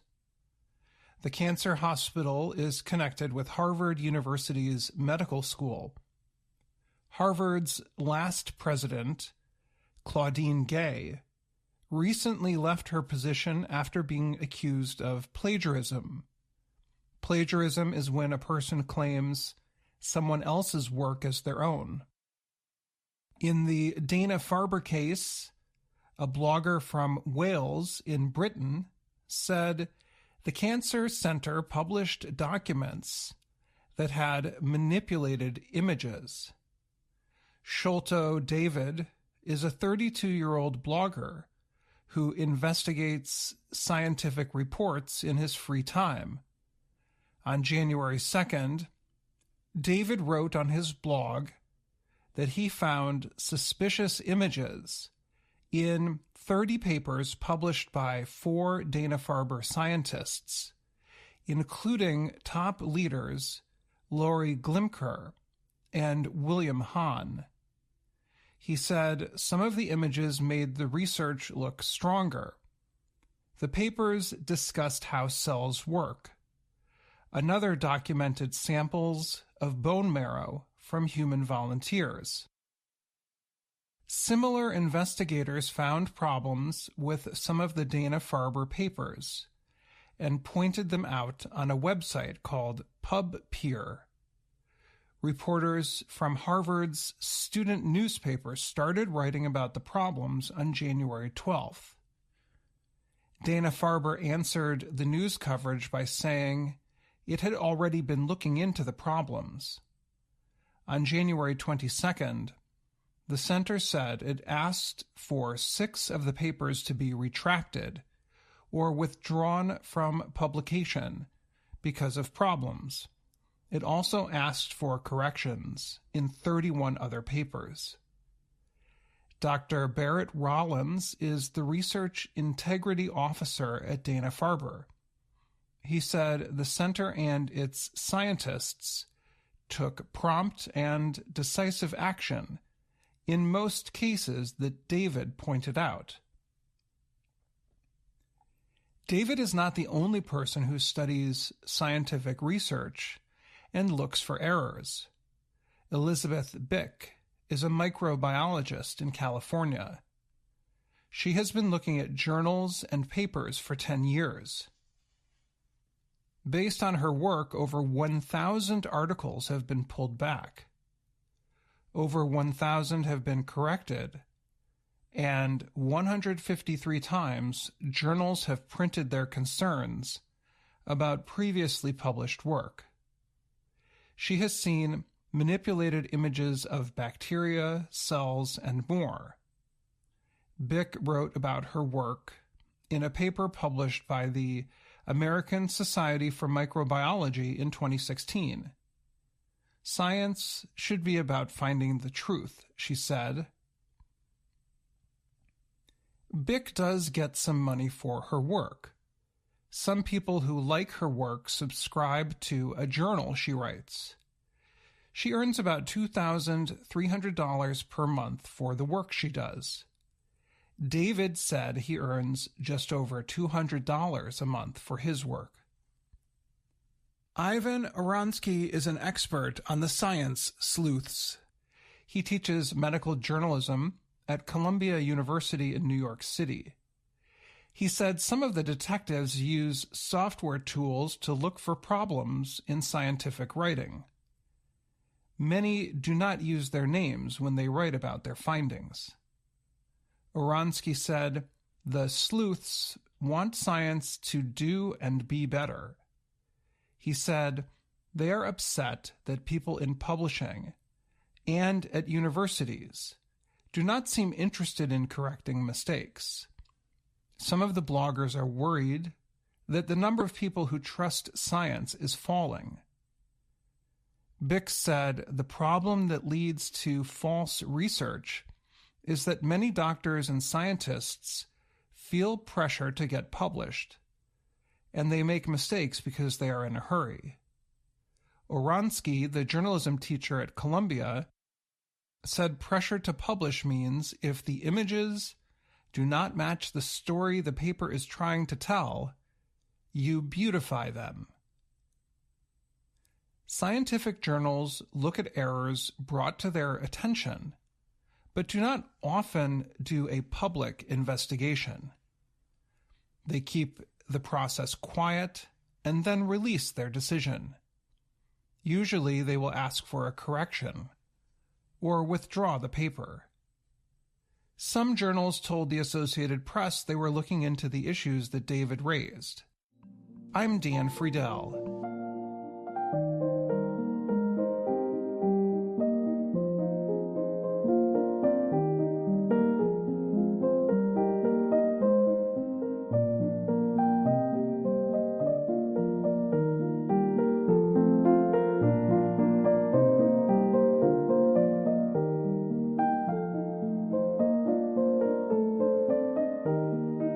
NASA's experimental helicopter Ingenuity has officially ended its service on Mars after what the U.S. Space Agency called a history-making mission. Ingenuity arrived on Mars with NASA's Perseverance Explorer, or rover, in February 2021. The experimental helicopter has completed many test flights on the Red Planet to support NASA's efforts to build a new aircraft that can fly in the atmospheres of other planets. Ingenuity became the first aircraft to complete a powered, controlled flight on another planet in April 2021.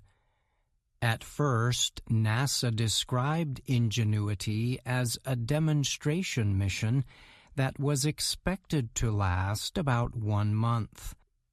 The aircraft aimed to test flight on Mars, including taking off, flying short distances, and landing.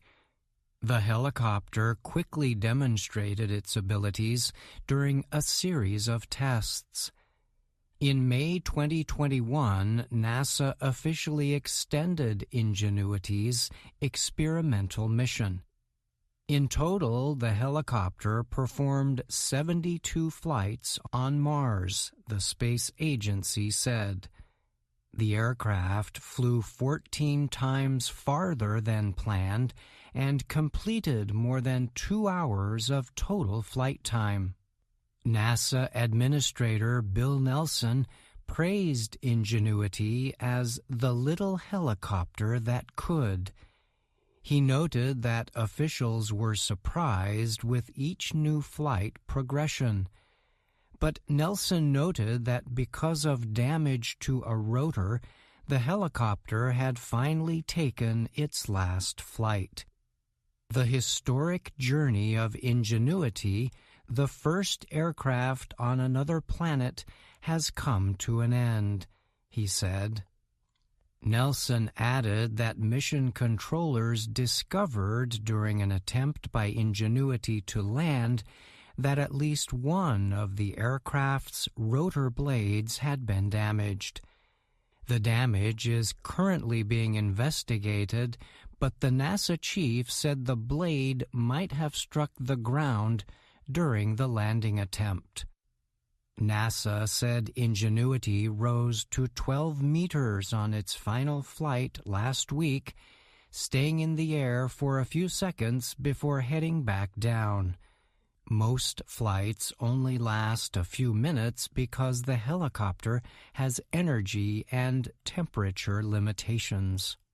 Nelson said the helicopter was able to fly effectively in the thin Martian atmosphere, but he noted that additional progress showed the aircraft far exceeded what we thought possible. Ingenuity's mission, Nelson said, had opened the door to future flight in our solar system and smarter, safer human exploration to Mars and beyond. After Ingenuity performed well in flight tests, NASA decided to expand the helicopter's mission to assist Perseverance with its rover operations. This change officially turned the aircraft's mission into an operations demonstration. NASA reports Ingenuity helped to identify additional exploration areas for Perseverance. Both the rover and helicopter have been collecting data and images while exploring an area known as Jezero Crater. The goal is to search for signs of ancient life on Mars. NASA noted that Ingenuity had helped map a path from above to help Perseverance take on new exploration activities. Flight controllers on the ground have been collecting data on all of Ingenuity's operations. They said this data will be valuable in helping NASA design future aircraft for Mars. The success of the helicopter mission led the space agency in 2022 to approve the development of 2 small helicopters to be deployed on future missions. While Ingenuity continued its operational mission, teams on the ground experimented with new rotor blades.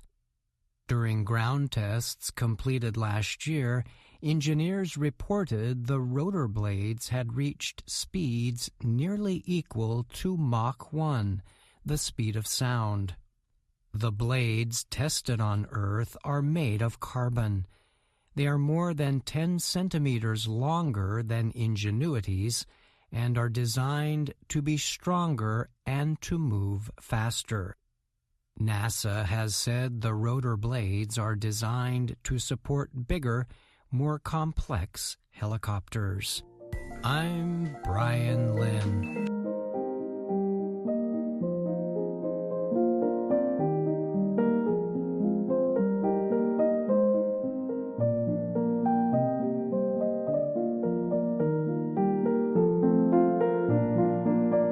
Brian Lynn joins me now to talk more about his science report.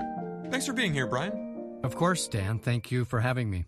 This week's report was about NASA's Ingenuity helicopter, which recently ended its Mars mission after several successful flights. The report says NASA is using data from Ingenuity to develop new helicopters for Mars. What can you tell us about that? So, yes, NASA was very clear about how successful Ingenuity's experiments were on Mars. The agency learned a lot of things and wants to use that data to design new aircraft for future space deployments. NASA did share results late last year about some tests happening on the ground with a new rotor blade design. Engineers reported some good early results with those tests, particularly getting the blades to spin at near supersonic speeds. The idea is to make parts to support larger, more powerful, and faster helicopters than Ingenuity. And how does NASA carry out such testing here on Earth? Well, in testing the new rotor blade designs, NASA says it used a simulator at its Jet Propulsion Laboratory in California that sought to recreate the Martian atmosphere. The simulator can actually be set up to recreate a variety of atmospheres, depending on what equipment is being tested. In this case, of course, engineers had to simulate the atmosphere of Mars, which is extremely light compared to Earth's. And scientists say the Martian atmosphere is estimated to be about 100 times thinner, in fact, than Earth's. All right. Thanks again for answering my questions, Brian. You're welcome. Thank you, Dan.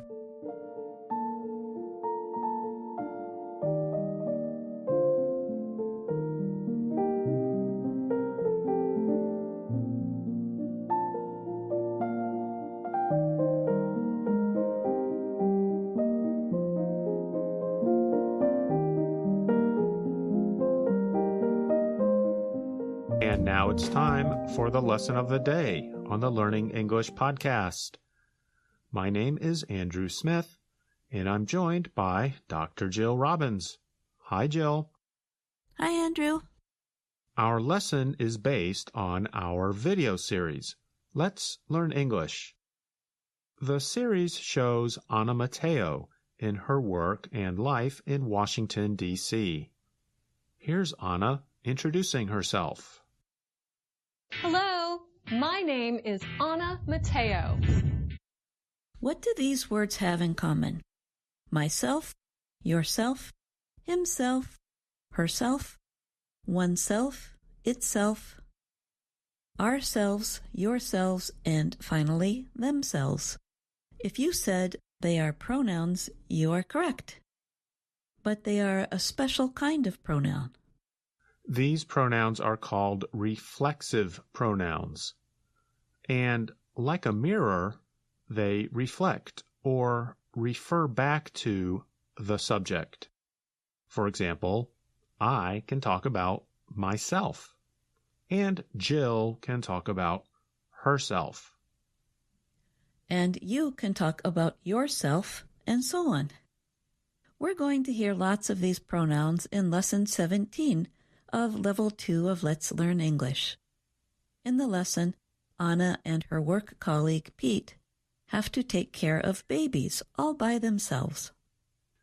But Anna and Pete don't have any children.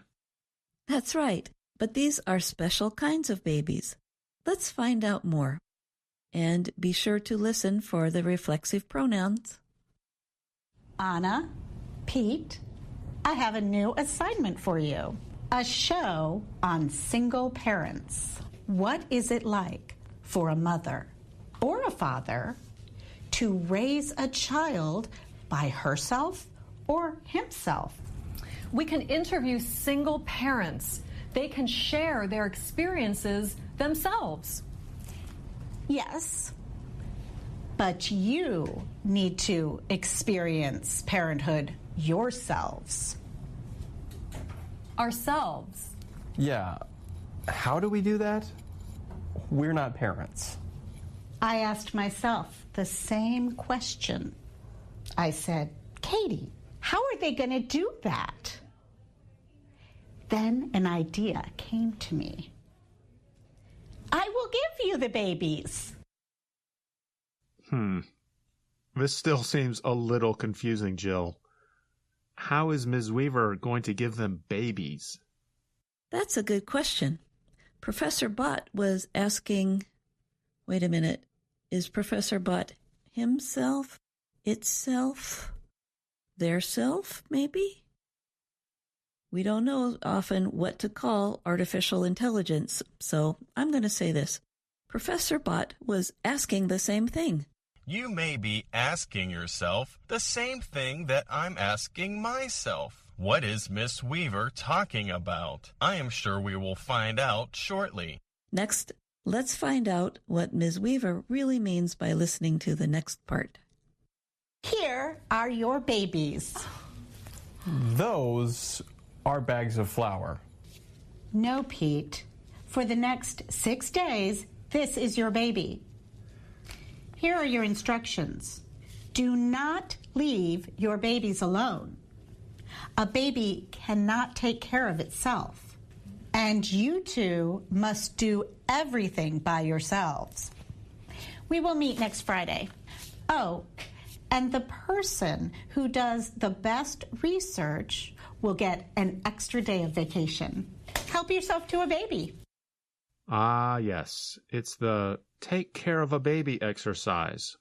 Except instead of a real baby, a person has to take care of an object.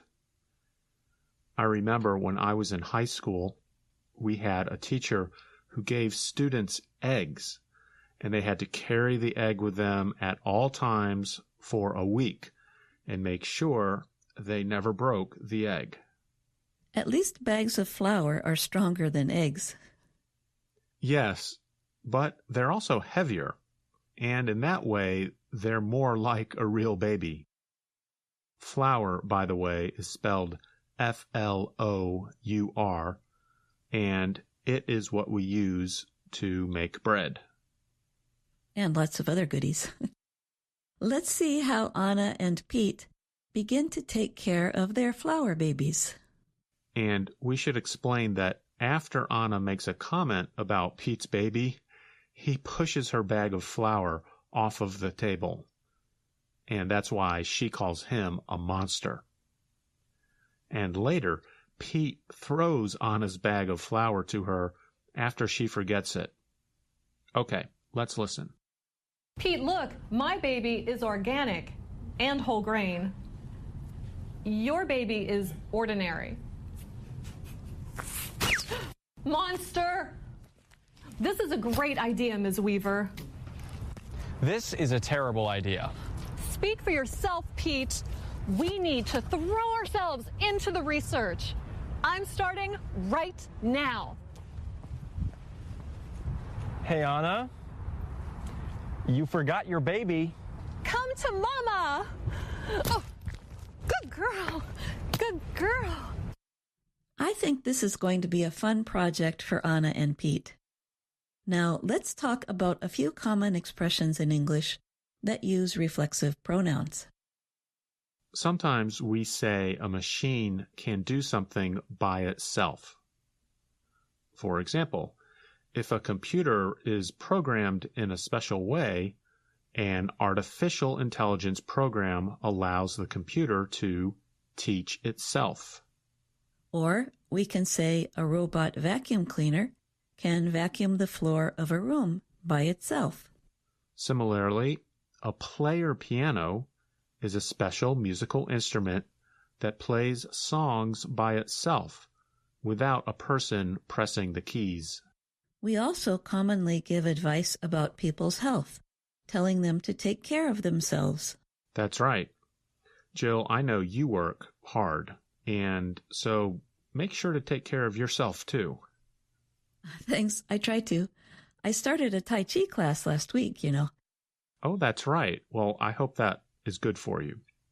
Also, in situations where we know that we or someone else must do work to get a job done, we say things like these examples. That paper's not going to write itself. That car won't fix itself. The wall's not going to paint itself. We use the word not, and then the verb and the reflexive pronoun itself. There are lots of things in life we just have to do ourselves. No one else can do them for us. That's right. Like with learning another language. Other people can help us and teach us, but in the end, we have to learn a lot of it ourselves, without other people always helping us. Now, before we finish, we should listen to Professor Bott explain the difference between singular and plural reflexive pronouns. Singular reflexive pronouns end in self. Plural ones end in selves. Anna says, We need to throw ourselves into the research. The subject we is plural, so we must use the plural reflexive pronoun ourselves. Listeners, ask yourselves, do you understand how to use reflexive pronouns? Remember that each lesson of Let's Learn English comes with a lesson plan that you can download for free from our website. The lesson plan for Lesson 17 explains more about reflexive pronouns. So do yourself a favor and look at the lesson plan. Haha, caught that one, Andrew. And remember that you can also find us on Facebook, YouTube, and Instagram. Thanks for listening to the Lesson of the Day. I'm Jill Robbins. And I'm Andrew Smith.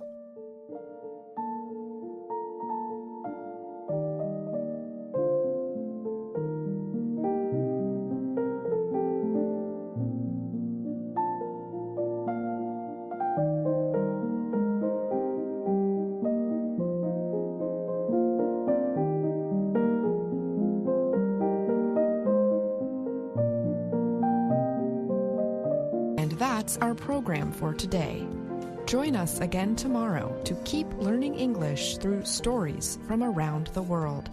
I'm Ashley Thompson. And I'm Dan Novak.